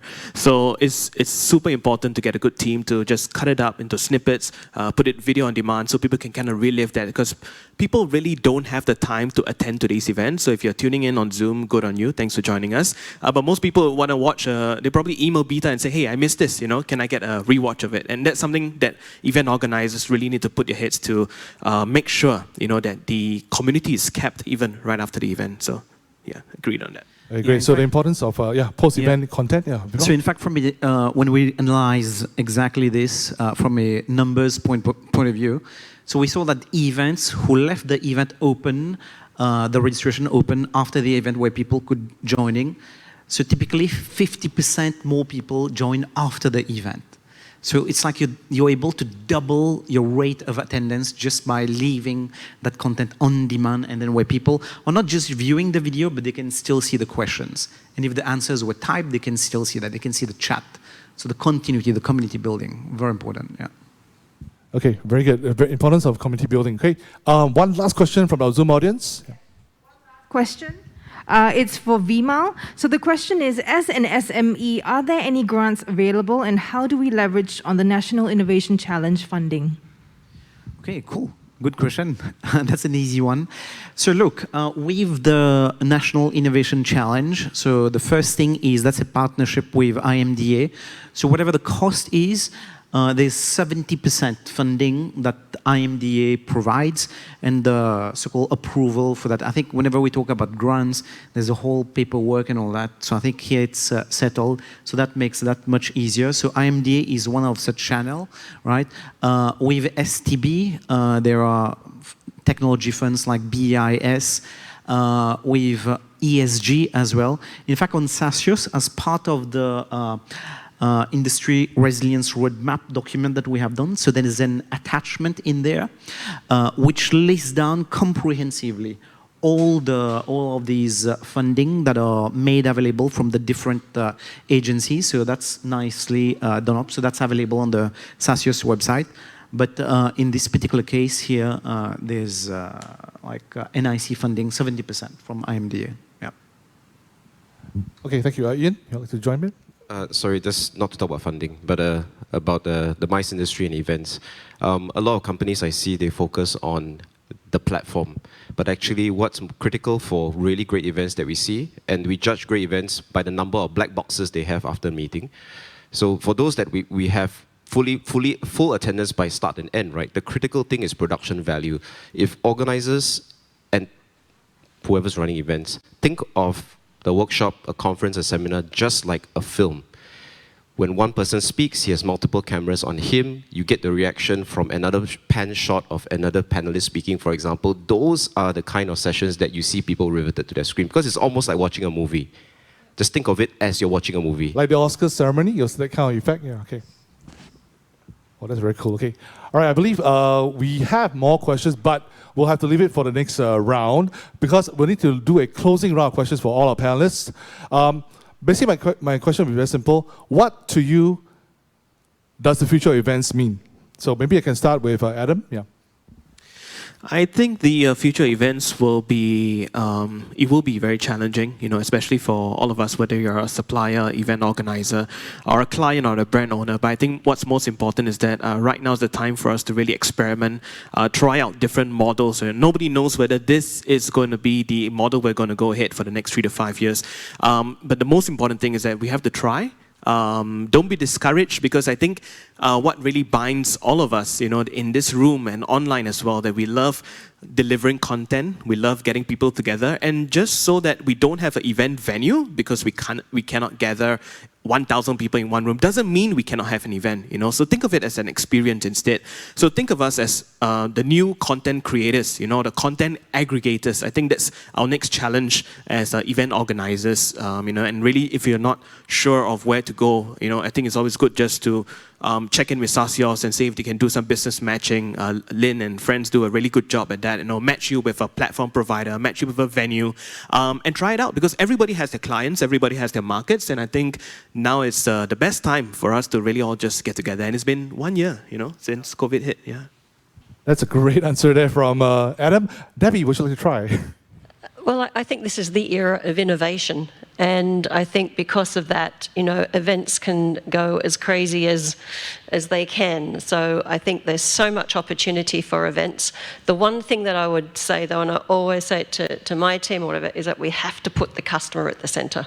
So we can't be blown away by so much technology that the technology leads an event. It always has to be the needs of the customer. And that's one thing that I think every event organiser needs to hold really close to their heart. But I do think we're living in an amazing time and the era of innovation. Go for it. Very good. Thank you, Debbie. Ian? I don't have anything else to add. I think Debbie summarized it really, really well. So put the customer at the heart of the journey. I think we're safe already. Okay, that's the best model answer so far. Ian? Yeah. So I think for me, the future of events is really into the data part. I think COVID, one of the most positive thing is that it has disrupt creatures of habits, like what Aloysius says. Like we don't do things normally. So I think what I see is that the whole community or the whole industry itself now really look at data and in three parts of an event: production, staging, facilitation. Okay, and in each all aspect, there is like how do we optimize costs? You know, how much this costs and stuff like that. How do we get the audience from which channel and things like that. And a lot of this is down to numbers, making sense of it, and making sure that this data will work for us rather than we work for the data. You know, which we used to do in events where we work and then we say that we have this ready and then we have the data and then we give you the data, that kind of stuff. So the data now come in the start. So I'm in the business of engagement, right? So I can't comment too much on the production and the staging, but in the facilitation itself, I have seen very considerable effort by organizers to say that and not paying just lip service, pick up the data, engagement data, how are people interacting, what is the kind of opportunity before my event that is already presenting itself based on how people are interacting with over, let's say, a platform itself, and then transacting that into end outcomes for their customers, their sponsors, and things like that. And this also goes down into the content itself. How do I use the data that I have, the production value that I have? Just putting it out there, people wouldn't be just viewing it for themselves in a very large-scale event. You need to have the way to recommend them. You need to have the way to be able to attract their attention, either by EDM or promotion or marketing itself. And I think that is where I think data has now, maybe subconsciously, play a larger role in our industry during COVID. We are no longer playing lip service to it. And I feel that down the road, what is going to translate into is real business intelligence that will affect how, let's say, we do social distancing, safe events, monetization, new business model, because we see that people have a likelihood to do something in my event that I wouldn't have known before because I wasn't tracking it or I was just, storing it, but I'm not looking at it. Yeah. Wow, that's the transformational power of data. Thank you very much, Ian. Finally, Veemal, please summarize for all of us. No, well, if you look at it, last year, by December 2020, this whole thing was supposed to be over, right? This is like, what, April, or shall I say May? We're still not out of it, right? So last year, we all probably reacted, right? But now what we have is probably, we know what's the situation going to be, and we know that there's no point like trying to figure out which month or things are going to change. But what's clear now is there is a need to transform. Every company needs to transform. In fact, dare I say that every company, event agencies, broadcast AV companies, all companies need to transform to become tech companies, right? Venues, you need to become a tech-enabled company, right? So I think this is the journey ahead. We now know that it's never too late. I think at SACEOS, I think we have put together an amazing team, right? So you should be expecting more initiatives coming up. Along the line of enablers, digital enablers, but more importantly also along the line of skill sets building, education, and probably even sessions around inspiration. So do look out for that. Yeah. That sounds like a very exciting future for events. Thank you very much, panel members. Thank you, everybody. Please give a round of applause to our panel members, Adam, Debbie, Ian, Yan, and Veemal. Thank you. Thank you very much. Great sharing session. And for audience at home, right, we will compile the questions that were not answered, and we'll do our very best to put them out on a forum to answer. All right. So we'll give you more details after the event. Thank you very much. Thank you, panel. What an exciting panel so far. It's been quite a very active and very dynamic exchange of views about the future of events. I think I've learned quite a fair bit from all the experts on stage.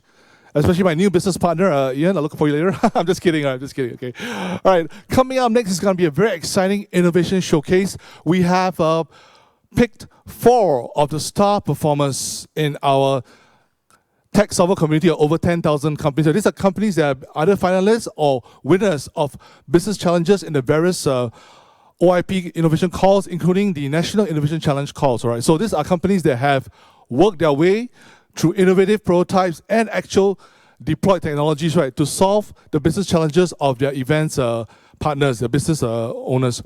Okay.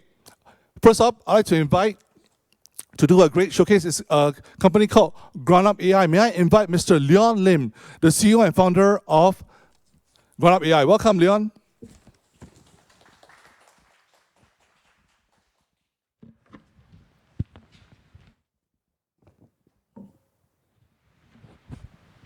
Hi, everyone. Hi. Yes, okay.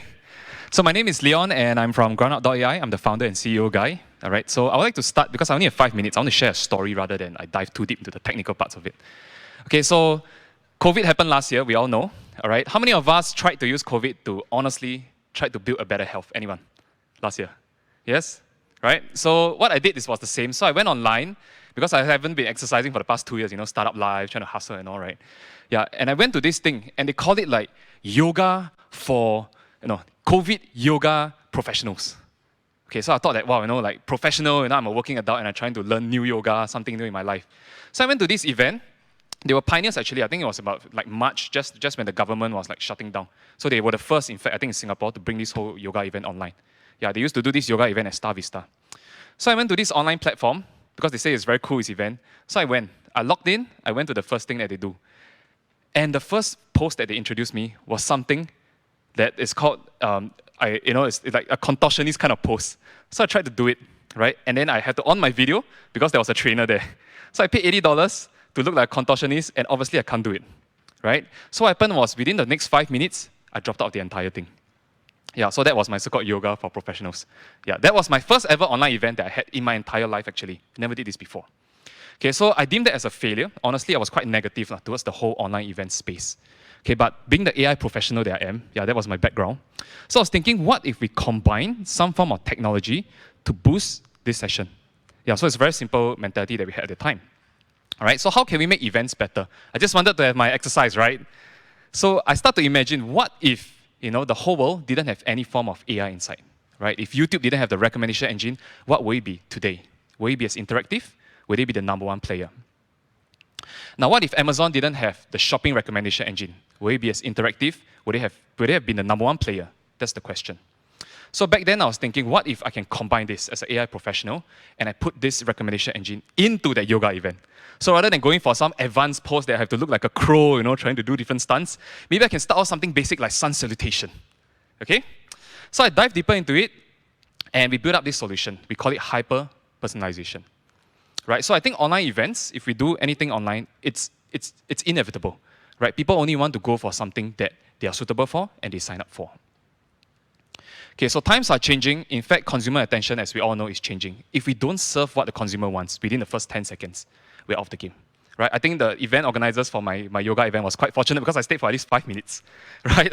But that's not going to happen for everyone. If you have a bad experience within the next 10 seconds, people consider it as a failure. Okay, so GroundUp AI, we produced this solution to help you to develop hyper-personalized solution. It's a very simple thing. I think it's the lowest hanging fruit ever in the whole entire stack of tech in the events platform. Right? You have the platform business, you have the matchmaking business, you got the mobile apps for connecting people together. I think ours is the lowest hanging fruit because so long as you need connections, you can deploy this. Okay? So in a nutshell, what does personalization do for you? Now, these are the real steps that we have taken. Okay, so we took this solution, and for real, we took part the OIP challenge. We were quite fortunate to have won the job with SingX. So we deployed this for their CareHab event. So CareHab is an event for medical professionals. They're trying to connect, nurses, doctors, everybody, and they had to go inside to claim their points. If they don't have enough points to the event, right, they can't so-called graduate. That's the summary of it. So SingX came to us and they'll be like, okay, if you can't get these people to where they are within the first 10 seconds, we will fail together. So if GroundUp AI is going to take up this challenge, you better make sure you can do it. And I thought, okay, sounds like really serious. It's way more serious than the yoga thing that I've been to, right? Okay, so we deployed the solution, and these are the results that we have. Okay, so we did a simulation run.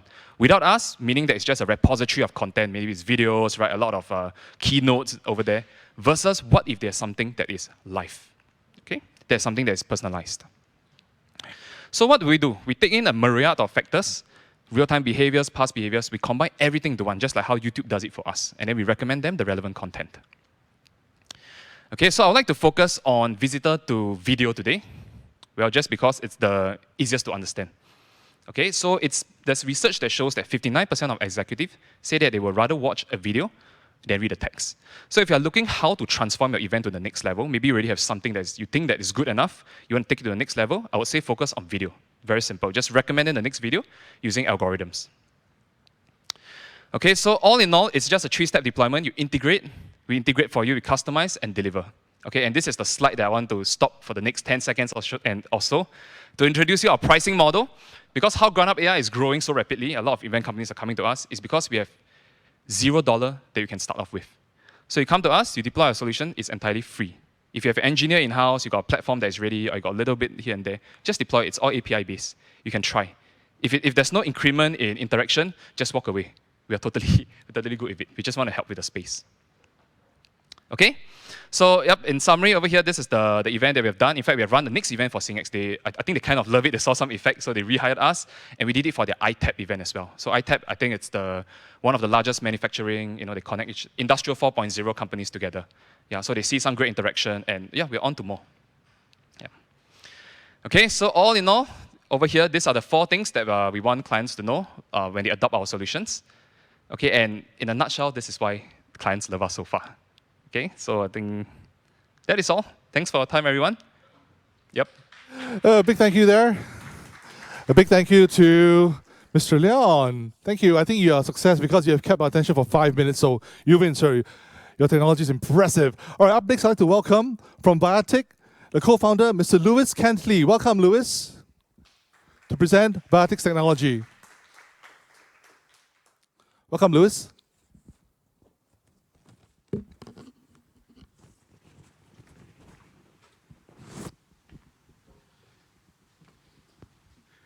Good afternoon, everyone, and thank you. My name is Louis, and today I'd like to share my experience through OIP and what we've done collectively because of this program. Oops.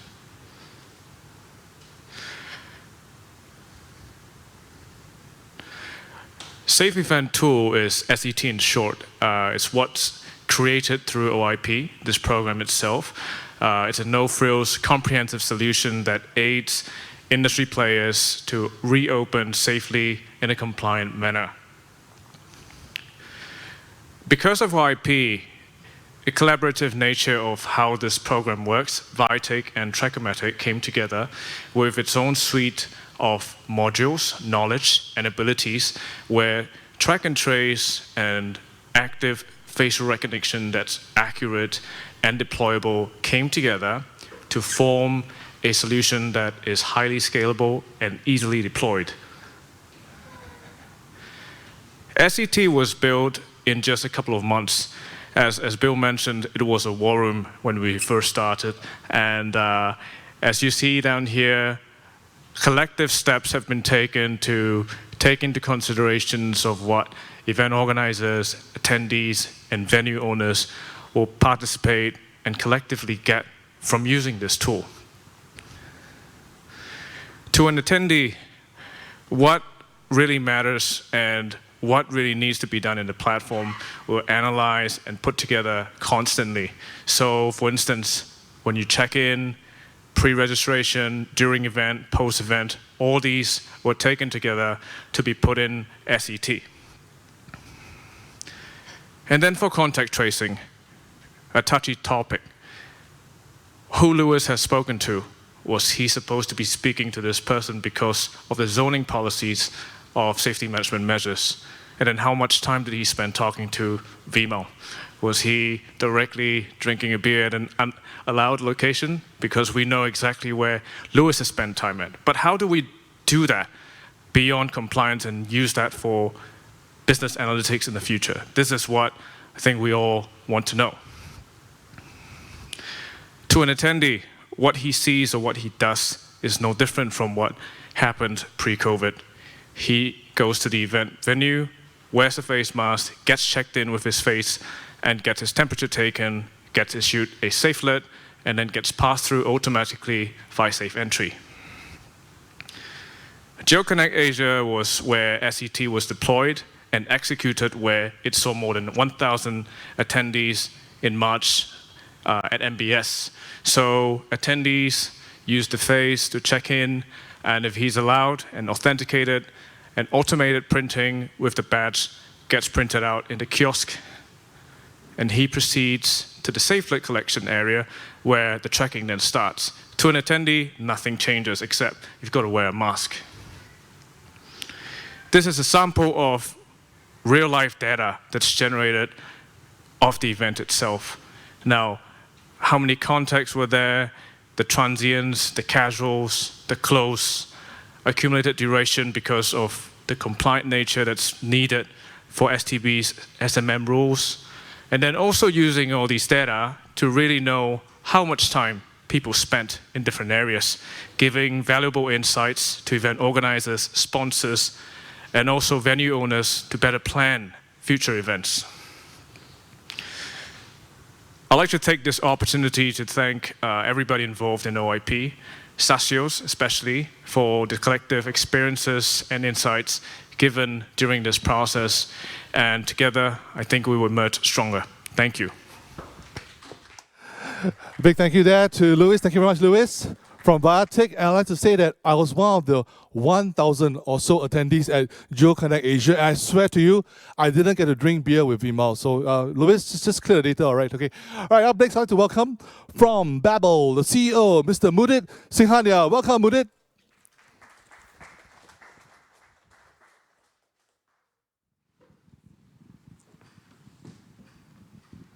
Super good afternoon to everyone. I would like to actually thank the SACEOS team, which is a part of this journey of encouraging us to move further ahead and take us through how we can provide any kind of capabilities for this particular event space. So I would like to introduce you to the management team at Babel.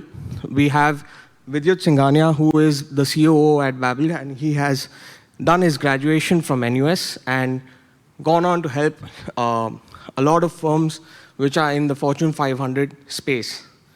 I myself, who am the CEO, I have, my last startup was acquired in 2017 and graduated from NUS too. A bit about Babel. We are an enterprise AI leader. We have been selected by Microsoft, AWS, and others. We have a rich background experience. We have powered the Switch 2020 event, which was one of its kind in the virtual event space, and it was pretty much at a very scalable level. We are a Singapore homegrown firm, but due to the pandemic, we have made our team in different parts of the world, in Singapore, in India, in USA, as well as Germany. So currently, towards the data and the event space, we are currently focused on sales and marketing, the event organization, and the participant management. Let me give you a brief understanding about the key pain points that are being faced by this industry. But prior to that, let me also inform you that there are three key stakeholders that are there for the event space. One is the venue provider, second is the event organizer, and third is the exhibitor. Along with IMDA and GSI's support, we were able to do a good amount of research on this, where we found that there's a problem with the onboarding. There is the stakeholder 360-degree profile, which needs to be created and understood to make sure that you actually understand your customers who are coming for the event. Then comes the engagement, because engagement is something that people are missing out on, and we all know that in today's world, it's only a matter of 5 seconds that can actually hold on to a person in the initial part of it. Then comes the brand communication and the retention. So what does Babel exactly do out here? We have broken it up into 3 stages, the pre-event, during event, and the post-event part of it. In the pre-event, we are actually going to help increase the onboarding as well as the sales component. During the event, we are going to help increase the personalized engagements and better the deal flow. In the post-engagement part, we are looking at analytics, retargeting, as well as the retention part of it. How does our ISDA AI platform actually do all this? We have an audience journey which lasts from the visitor to the customer. And there are 3 stages in this whole component, the pre-event, the in-event, and the post-event part of it. Now, we break it down further into 3 steps, where we have intelligent onboarding and 360-degree customer profiling, which happens in the pre-event stage. Then we look at the hyper-personalized engagement and targeting, which happens during the event. And finally, last but not the least, the real-time conversion and the one-on-one retention, which happens in the post-event. So I'll tell you a trade secret that, because we all are there out here. Babel has actually used 120 data points to understand about the customer, the attendee's behavior, the attendee's intent, and his interest. So I would like to share, lastly, the success story that we did with GSI in the event space, where we actually worked on the Switch event. And how we did it, we actually understood the customer's behavior, his actual interactions on the platform, and what was his intent. These are a few of the customers who have trusted us and who worked with us in different spaces. So that's the 5 minutes that I had. Thank you so much. Okay, thank you very much, Mudit, for a great presentation about Babel. Thank you for having him back on stage in a short while for our fireside chat. In the meantime, I'd like to invite Mr. Tan KH, the CTO and co-founder of Envision, to present. Welcome, KH.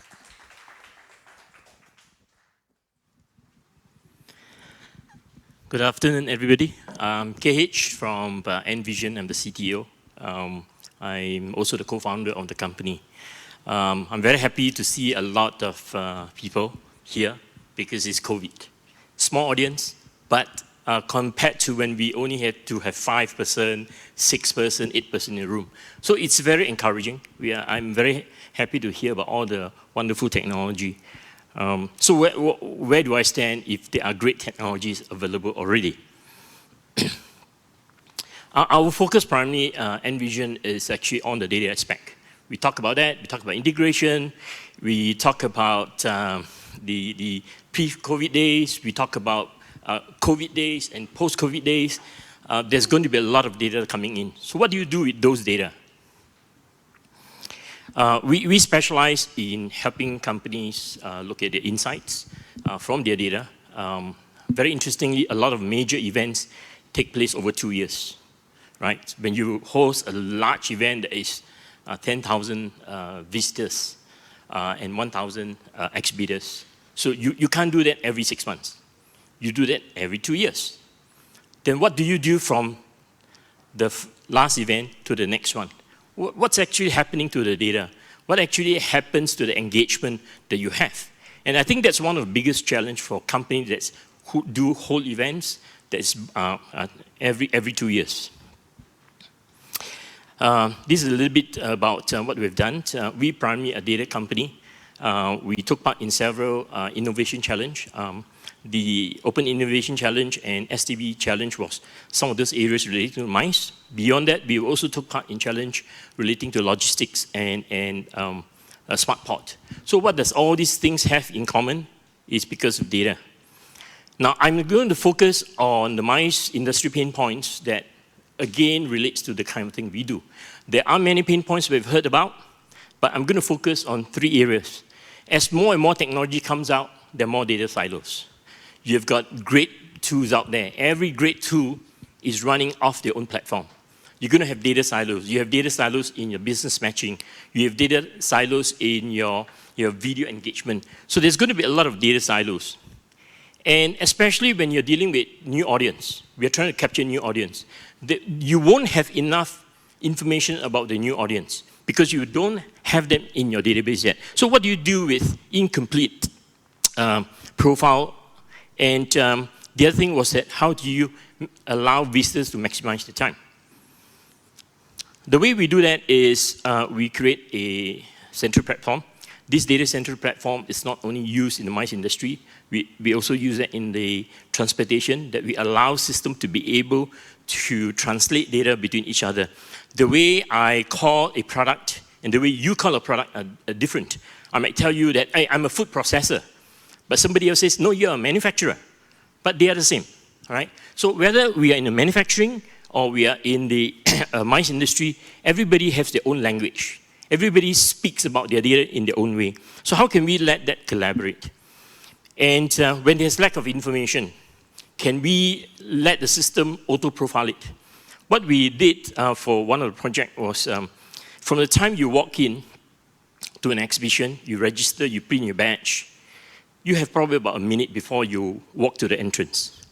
But if I can tell you, within 1 minute, when you reach the entrance, I can tell you precisely which are the top 10 exhibitors that you should be visiting. Just by you putting down your name and your company, that's it. You don't have to take, oh, I'm interested in this manufacturer, I'm interested in that manufacturer, I'm coming from Singapore, and so on and so forth. I think if we cover the attendees and exhibitors, the event organizers naturally will benefit from it.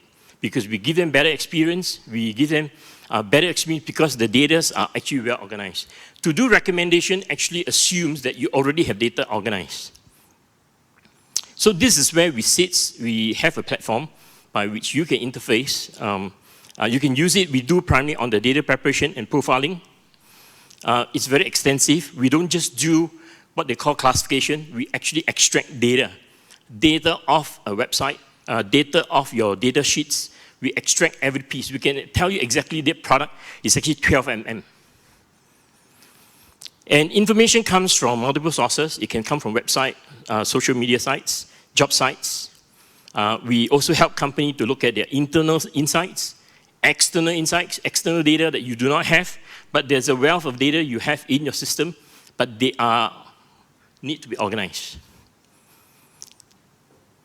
And the result you want with all the data is to be able to fit this connectivity graph that everybody is using for their recommendation engine. But that's on the assumption that data are already well organized. So this is the place that we do. Thank you very much for your time. All right, big round of applause, please, for KH. KH, I'd like to request you to stay on stage. We have some post-event data analytics to ask you, so please hang on stage. I'm just kidding, guys. Okay, it's now my great pleasure to invite back on stage for the fireside chat. I'd like to invite Leon from GroundUp.ai, Lewis from Biotech, and Mudit from Babel. Thank you, guys. We're going to have a very interesting fireside chat now with our four very technically accomplished company guys here. They are from our OIP, Open Innovation Platform, Tech Solvers community. We have over 10,000 tech solvers right now. And what's interesting is that our tech solvers, right, actually have technologies, right, innovative technologies that can fulfill the business challenges or solve the business challenges of the entire life cycle of events, right, from your pre-registration engagement to your on-site registration, contactless on registration, right, Lewis? Contactless registration. You can also do contact tracing during the event, and most importantly, you can do post-event data analytics to get the right business intelligence to improve your next event and so on.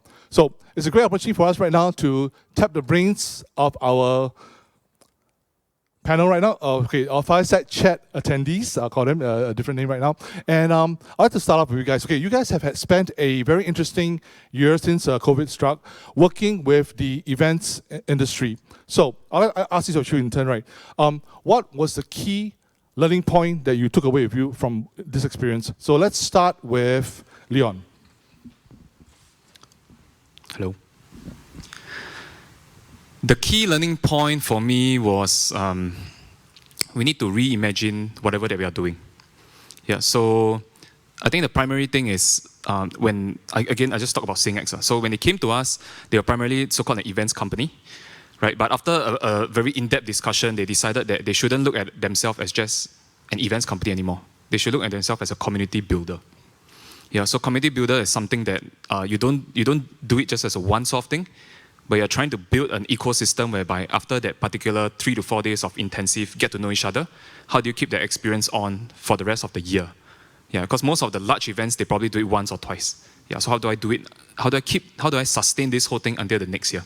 Yeah, so I don't think it's just the COVID thing. Yeah, it's more of how do we reimagine the entire event experience, and COVID just helped to accelerate this entire thing. Yeah. So your key takeaway is that it's a new paradigm right now. We're not just an events organizer, we are actually a community builder. Okay, that's something I think was brought up by the panel discussion as well, so great point there. Okay, up next I'd like to invite Louis to share your key lesson learned from last year. I think one of the main key takeaways that I had through this process was that the need for actionable integration that works in a scalable method is more so than ever right now. From actively, putting things together to really having it work in the field is one that the industry really needed. In both fronts. One is to actively know how to deal with the current situation right now in response to the difficulties set forth not just by the environment but also the standards that STB has set, because we needed to be looked upon. Singapore is now looked upon as one of the best places to be for COVID, and there's a reason why we should uphold these kinds of standards. And then also how fostering even other types of collaborations that we've seen up here today would be more important as a whole industry moving forward. Yeah. Okay. Thank you, Louis, for sharing. Mudit, your turn next. You look very excited, so let us know your key lesson learned from last year. Yeah. Thank you so much. So we have primarily seen hyper-personalization happening on marketplaces, D2C platforms, and platforms where you can actually sell a lot of things. But in the event space, hyper-personalization was something which was a very far-fetched thought, at least pre-COVID. Now, when we saw this whole phase of COVID coming in and moving further ahead, it actually gave us the opportunity to actually not only work with Veemal but also understand them as an organization to where they are headed towards, what are they wanting to do, what is there in their mind. And according to that, we discovered that, no, this is the right way to move further ahead. And it's not only about personalizing it to one particular level, it is going to have a lot of variants, it is going to have a lot of levels through which you have to personalize it.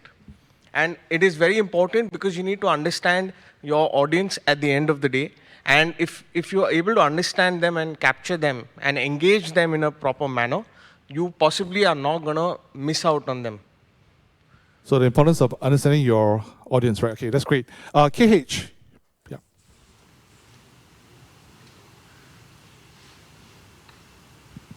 Hello? Yeah. Yes, I think it's on, right? Is it on? Yeah, it's on. Yeah, Is it's it on. on? Yeah. Yeah, Yep. okay.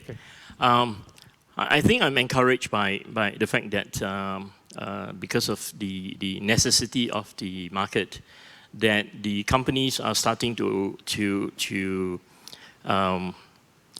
adopt new technology. And behind all those new technology are the data that drives it. And I think many companies now will realize that they need to put that extra effort to ensure the data are usable. I have experience where we used to talk to a company that wants to handle the data for marketing. They'll say, "Oh, my data are in quite a bad shape."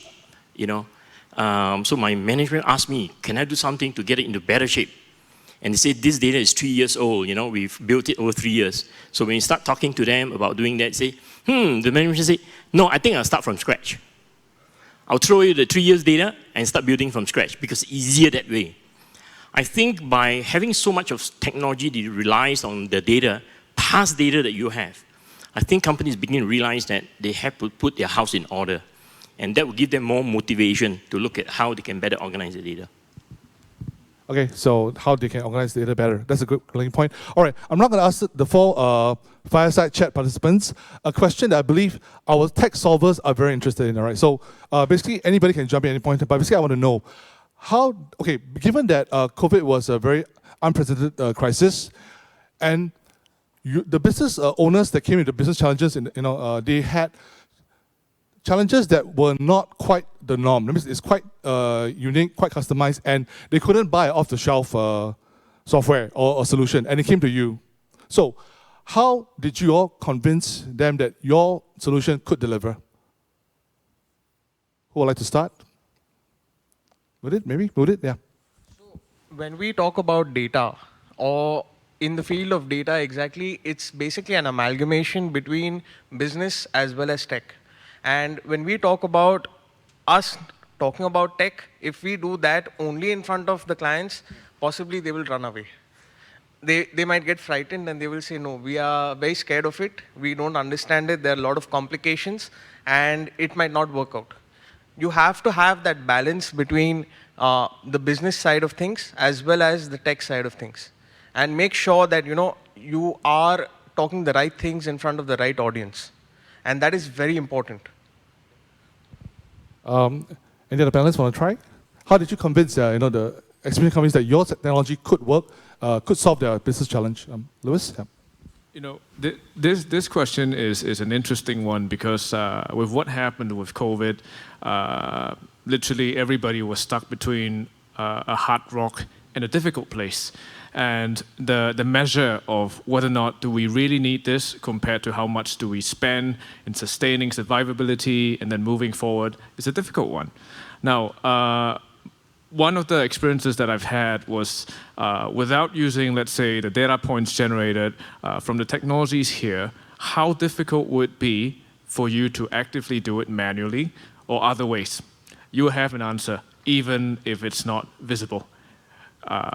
That's one. And then the second one is collective input by SACEOS, by IMDA, and the industry stakeholders to collectively form what's reasonable and pragmatic to be used not just for wartime and also post-wartime. So I think that's what really is a good measure for acceptance in the market.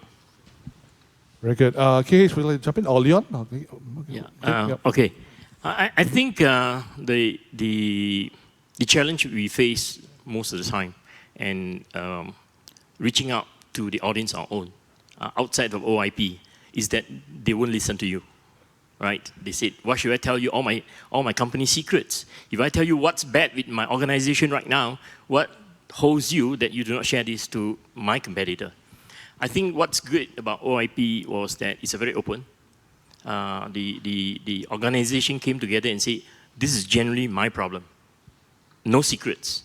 I just tell the whole world, and I want to solve it. I think that's the beautiful part about going through this, is that you don't have to knock on the door and say, can you please tell me what's your problem? Here you are, they genuinely tell you, I have curated this problem, tell me how to solve it. It could be Envision, it could be Viatic, they don't care. And I think that's what we got out of this participation through the OIP. Okay, looks like I have to buy KH coffee because he just gave the best endorsement for OIP on this panel right now. So thank you very much, KH. It's a great endorsement of how OIP works, where we actually bring the business owners with the real challenges together, and we matching them with the best possible tech solvers in the community, right? And we have, again, over 10,000 tech solvers in our community, so I had to plug that point. Okay, guys. All right, Leon, you want to say something as well? Leon, please. Yes. So I think it's a two-way thing. So it's on companies like us. I think we have to, for us, at least for myself, right, I think of myself as an educator. Yeah, so without the OIP challenge, normally we try to go in and get as much sales as possible in the companies. We try to sell our solutions out there, distribution, these are the terms we use internally, right? But OIP, over on our end, we look at ourselves as innovators. Innovators meaning that we don't just go in with a fixed solution. That means we are not here to pitch you something, pitch the problem owners and say, okay, you buy my stuff. It's more of trying to understand from their perspective, right? Not just the current problem, but the historical events that contributed to the current problem. Yeah, then so we are not solving just for the current COVID period, but we're trying to look beyond that. Like, what can I do so that if they're buying something now, post-war time, they are still going to use it, but it also solves something that happens in the past. Yeah, so I think the different perspective for our end is we have to look at it as, at least for me, I think of myself as educator, trying to understand, the students' progress so far, and then how they can improve in the future and customize something for them. Yeah, then at the same time, the problem owners, like what KH mentioned, I think the more open-minded the problem owners are to interact and share their data with us, the better it is for not just us, but it's for themselves as well. That's great. Looks like I have to buy the entire panel coffee, right? You guys are so great and so positive about OIP. All right, I believe we might have a question from the live audience. Anyone in the audience would like to ask a question? Okay. Okay, I shall leave Bill alone because he's asked a lot of tough questions earlier. All right, I believe we have questions from our audience on Zoom. So, Lynn, can you take it away? Yes, so the first question is, how do companies have cost-effective tech solutions for exhibitions such as avatars and robots in the halls? Also, they're looking for cost-effective options for avatars and robots in the hall. Does it fall within the realm of your offerings, guys, your solutions? Robotics and avatars? Digital, I believe the digital avatars, and so on. Virtual avatars, anybody? Yep. Lewis? Let me take this. One of the ways that I see this being implemented in a sustainable and pragmatic way is, and I relate it to the experience that I've seen at GeoConnect as well. One of the important lessons, and a good one, if we use robots, would be, can that be replacing humans that are directly issuing out and collecting the safelets that are being issued during the event for the tracking and contact tracing. With the robots, the automated dispensing and sanitization can also happen. That takes this entire integration to a whole new level, where the robot has seen, and actively do all these things to just minimize the contact between people to people is one thing that I can think about. And we are actively looking at using this form of integration to take it another step forward for SET. All right, panel members, anybody? Yes, Leon. Can I add as well? Yeah, sure. Go ahead. So I would like to address the cost effectiveness part. Yeah, so I think there's always a barrier of entry in buying something new entirely. Like, I've never done it before, so I'm scared also, right? Whether can I justify my ROI, so on and so forth. So I think on our end, what we're trying to do is also reinvent our business model. Yeah, so in the past, when we go out to sell in companies, because it's already proven, we can just get the sale immediately. But now we changed our entire model. We run a lot of, to be honest, we run a lot of free POCs. So part of it is the business model. Yeah, I mean, in marketing terms, we call it like lead generation. Yeah, but more importantly, is trying to put whatever technology we have in the real environment as much as possible. Yeah, I think people like us shouldn't be afraid also to just go out there and try, put the technology there.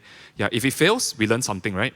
Yeah, and I think the problem owner that is asking for the robot solution as well has to be open-minded, right? It may fail, but more importantly is you fail quickly and then you learn from then on. Yeah, so it's both ways, right? Open-minded, and from our end, it's as a technology provider, how fast can we enter the market? How fast can we, or rather, how low or how cheap should we go, right? Or how free should we go, really, to introduce and help the entire ecosystem? So we don't just think of ourselves, but we try to think of the bigger picture at the back. Okay, I think robots have been around, right? If you go to a lot of the bigger factories, you see robots. The challenge in the mice industry to implement robots is factory don't change their layout every day, right? The layout stays the same.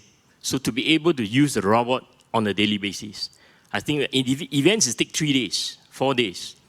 So to put a robot there for 4 days, who is actually going to bear the cost of the robots? So I think that's a challenge.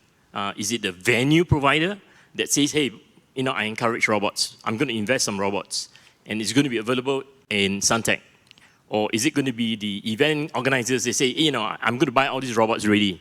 Or is the event owner themselves, say the government sector, says, I'm going to run these events for every government ministry. I'm going to have robots in all the events. So I think the challenge is not that the technology is not there, but because the MICE events are very short-term and they're very fluid in terms of how they lay out, so it becomes a bit of a challenge for doing that. Okay, Mudit, anything to add? Yeah. Yep. So just to inform, we see robots in certain industries that are already being taking that step to adopt it. For example, the F&B space.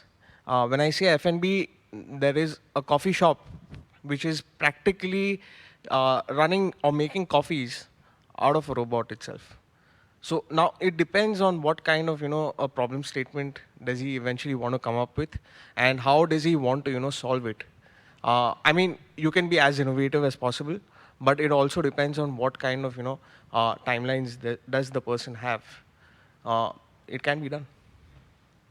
All right, so I guess another possible solution would be for the questioner to actually check out the OIP community, right? I mean, we can sign up, join in, and there could be tech solvers with the right combination of solutions or even consortium of solutions, right, to solve your problem of cost-effective digital avatars and robots as well. Yeah, allow me to do a plug for OIP, right? Thank you. Okay, we have another question from the Zoom audience. Take it away, Lynn. When data is captured at events, who is responsible for these post-event data analytics when we need to tackle issues of data security and intellectual property? Wow, that's a very tough question. I hope it's not from the PTVC. Okay, anybody? Maybe Kay can start the ball rolling on this. Sure. In any event, the data belongs to the event owner. It doesn't belong to the event organizer. I think that's the first thing any event owner should do to make sure contractually it states that very clearly, right?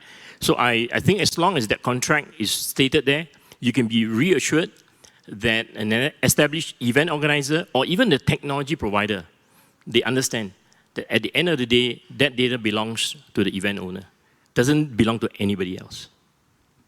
Would you like to add on? Yeah. So not only what Kim mentioned out here, I would also like to say that when we talk about data, there are two parts to it. One is the personally identifiable information, and second is the non-PII data. As Kim mentioned, that the data eventually belongs to the event owner. If he does not provide me the personally identifiable information, he is actually going to win the battle further ahead, because the data governance part of it, which is the prime part of the question, that gets solved quite a bit by that point of view. The other things are that what kind of attendees are coming to your platform. Are they coming from Europe? Are they coming from Singapore? Which region are they coming from? What kind of data protection acts are actually governing them is of critical importance out here. So you need to keep all those things into consideration when you actually want to solve something like that. Yes, Leon. Yeah, I got something to add for this one. So I think we can't dictate who actually owns the data, right? Because if the event owner says that, okay, I can let you have my data, right? So contractually, they may want to sell the data. So that one we don't know, right? But I think more importantly is two things, right? First one is the regulation around it, right? So I mean, for the gentleman or lady who is asking the question is, as a provider, so we have to be very clear. Do you own the data? Do you not? Is it on rent, for example? Yeah, because technically we have instances whereby the event owner doesn't want to own the data because they feel there's too much of a liability. They're trying to bring it over, and then they rent it back from the event organizer. There's instances like that also, right? Then secondly is from, like when you're buying new technologies, do you really have to give 100% of the data that you have that is personal, that you can identify? The question is no also, right? So as a technology provider, we don't actually need 100% of whatever that the provider have. We just need enough for us to churn the algorithms. Yeah, so some things can be encrypted, decrypted along the way. I think it's just whether, my role is again to educate, right? So from that perspective is they have to be aware that, okay, there's a method that it's available. You don't necessarily have to surrender all your data to people like us. Yeah.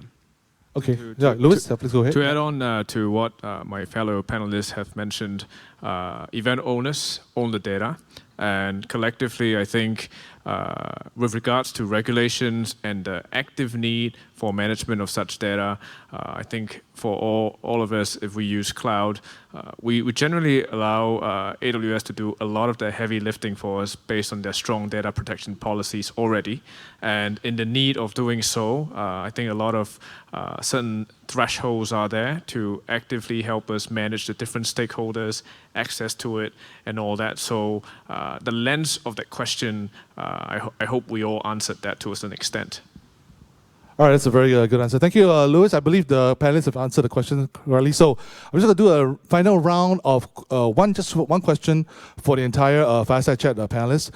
Guys, we've already found out from the earlier panel on their thoughts on what the future is ahead for events, right? So I'm going to ask you the same question. What to you is the future of events from your perspective after this whole year of working with the events industry? Let's start with probably Louis. Yeah. I think we are in a better place compared to where we were at last year. Moving forward, will we continue to see this mix between hybrid, physical? I believe so. I believe the push towards more physical events because of such feel and vibe would continue to be what, as an industry, would actively push towards to. But that's not forsaking the discovery of hybrid, the reach to more masses out there, and so forth. Will COVID go away? I hope so. But if it doesn't, at least we know that we're prepared. We are ready to go for war. We're ready to go beyond COVID and also actively go deeper into what all these can generate as future value intel for businesses. All right, thank you. Leon, your turn next. For me, it's my vision of this industry is pretty clear. I think that event organizers eventually will become community builders, like pure end of story, nothing to argue about. And let me explain why quickly, okay? So the fact is, the event experience offline has been here for very long. Face-to-face interactions has been done. I think that can always be improved. You put robots, so on and so forth. Innovation there, usually it's more active. But what needs to be online is event organizers really need to think through and innovate on how they can improve the experience over a long period of time, right? So it's not just offline where intensity 3 to 4 days, but how do we create, for example, like a Facebook group kind of experience around the community that you're investing? Because don't forget, people are paying a few $1,000s sometimes to come to your event. They are not just here to network with you for 3 to 4 days. What they want is, I'm going to spend a few $1,000s with an event organizer. How can I really milk the experience? How can I get as much leads? How can I get as much business through this thing? Yeah, so I think that the longevity of the event will definitely be expanded over time. So event organizers, people like us also, we are preparing for that future. We are really excited. Yeah. That's great. Thank you very much, Leon. And Mudit, take it away. So I would like to add to what Leon mentioned out here, that it's not only about just building a community. In the pre-COVID world, when we used to have physical events, the ROI was something which was a very big question mark. And I'm talking from the perspective of maybe an attendee, maybe a person who's coming in as an exhibitor or even a speaker. Because if the speaker is not able to actually attract crowds to his particular pitch that he's making, it won't make sense. And he has to make sure that the right people are coming to view him or understand what he's saying. That's something that will not happen in only a physical world. That is something that will happen only when we have a hybrid kind of situation. And moving forward, when we talk about safe events. So safe events is something that is actually going to be much more valuable in the post-COVID world, because safe events is the way that things are going to move further ahead, specifically for hybrid events that are going to happen. So that's something that is going to build upon, whether we have virtual, hybrid, or safe events. This is something that is going to go further ahead for at least maybe a good period of time. Very good answer there. And finally, KH, your thoughts? I think with if there's a market acceptance of, say, a hybrid model, especially online events, I think the MICE industry can go beyond just the community builder. But in actual fact, they could explore to be a marketplace, because you're bringing together people who sells product and you're looking at people who buys product. So why do you only have to do it for 4 days? So I think that's the opportunity, because e-marketplace is online. So most event organizers are so used to brick and mortar. But getting into a hybrid gives them an exposure into what they could do online, so they can actually have a natural extension to be a marketplace that then actually a lot of activities going on for 2 years before the next event. All right, thank you very much. KH has a great answer. Thank you, gentlemen, for your very good participation in this fireside chat. I believe you have given us very relevant insights, and also I'm very excited about the next wave of innovative solutions that you will develop together with all the business owners in the MICE industry. Thank you very much, guys. Let's bring an applause, please, for Louis, Leon, and KH. Sorry, yes. Sorry, guys. Please, thank you very much. Thank you very much. Yeah. Sorry, and Mudit, I forgot. I left out Mudit. Thank you very much. Thank you, Louis, Leon, Mudit, and KH. Thank you. And now it's time for our closing remarks for our event today. It is my great pleasure to invite Mr. Eric Teo, Deputy Director of Innovation here at IMDA. Welcome, Eric. I believe Eric's ready to sing us a song, right, Eric? What song do you have for us today? Now, up next, I'd like to invite Ms. 𝗏𝗏 𝗟𝗃, Executive Director at SACEOS. Welcome, 𝗏𝗏. And this is going to be our closing dialogue for today's event. Take it away, Eric and 𝗏𝗏. Just want to say today has been quite meaningful for us, or at least for me, because I think it's insightful. The more important thing is because I think it's a one-year journey that we had with SACEOS. It's a one-year partnership, and I'm quite appreciative of the commitment that we have gone through. And it actually amalgamated to this event today. So these are small milestones that we had over the one-year partnership. So it's a good demonstration of the public-private kind of partnership together with the tech solvers. And together we walk through the innovation journey, and then we develop solutions together, and then everybody's are quite collaborative, sharing openly about different challenges, and also tech solvers, in fact, coming together, building partnerships, forge partnerships, bring the different components together to build a complete solution. I think that is very notable. We hope more of this can continue, and by using open innovation platform, anybody, any companies who have some issues, you come to us, we can see how we can help you to actually suss out the challenges, and then we find the solutions that through a structured process. So, 𝗏𝗏. Well, thanks a lot, Eric, and the team from IMDA. It's really a great honor for us to collaborate with a partner who trusts and has been very enduring, patient with us, because being in the MICE industry, many of us, this is not our native language. Tech and digital is never our native language. It's the customer. So it has been an eye-opener. We've identified IMDA and a host of government agencies to support us on this journey. On this journey of building on a foundation to uncover how tech can be like water to us in our bloodstream. And it's not like taking caviar or durians, which is really foreign to some people. So we are on this journey together to build upon the foundation, and on top of the foundation to identify some of the key capabilities that we can imbue into our enterprises as well as our people. At the end of the day, our journey doesn't end unless we achieve these outcomes of how events can better entertain, can better educate, can better empower, at the end of the day, delight us to provide a deeper customer experience. So now we look forward to greater things with IMDA, as well as our industry partners on this journey ahead. It is only the beginning, my friends. I know how it is very difficult sitting in here and listening to some of these techie stuff, but trust me, we'll make this bite-sized at SACEOS for you, such that we will overcome this COVID situation together. Thank you. Companies. The 4 companies that presented today, I think they deserve some attention from some of the members. You do consider them for some of the deployment that you might find relevant to your businesses. And then together, I think we can collectively make Singapore the preferred MICE destination in this part of the world. Yeah.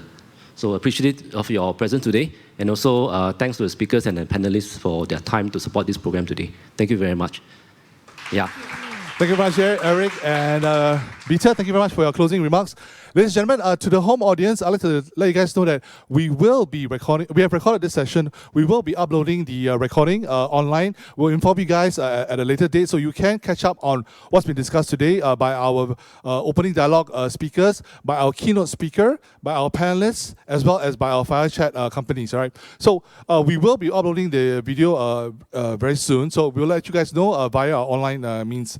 In the meantime, thank you very much for attending today's event. We hope you guys had a great time and a great learning experience, absorbing all the key points from all our speakers. We look forward to joining you guys again at our next, joining us again at our next event between SACEOS and IMDA Open Innovation Platform. Thank you very much. My name is Billy, and this has been a great day here at Pixel under IMDA. Thank you very much. Bye-bye.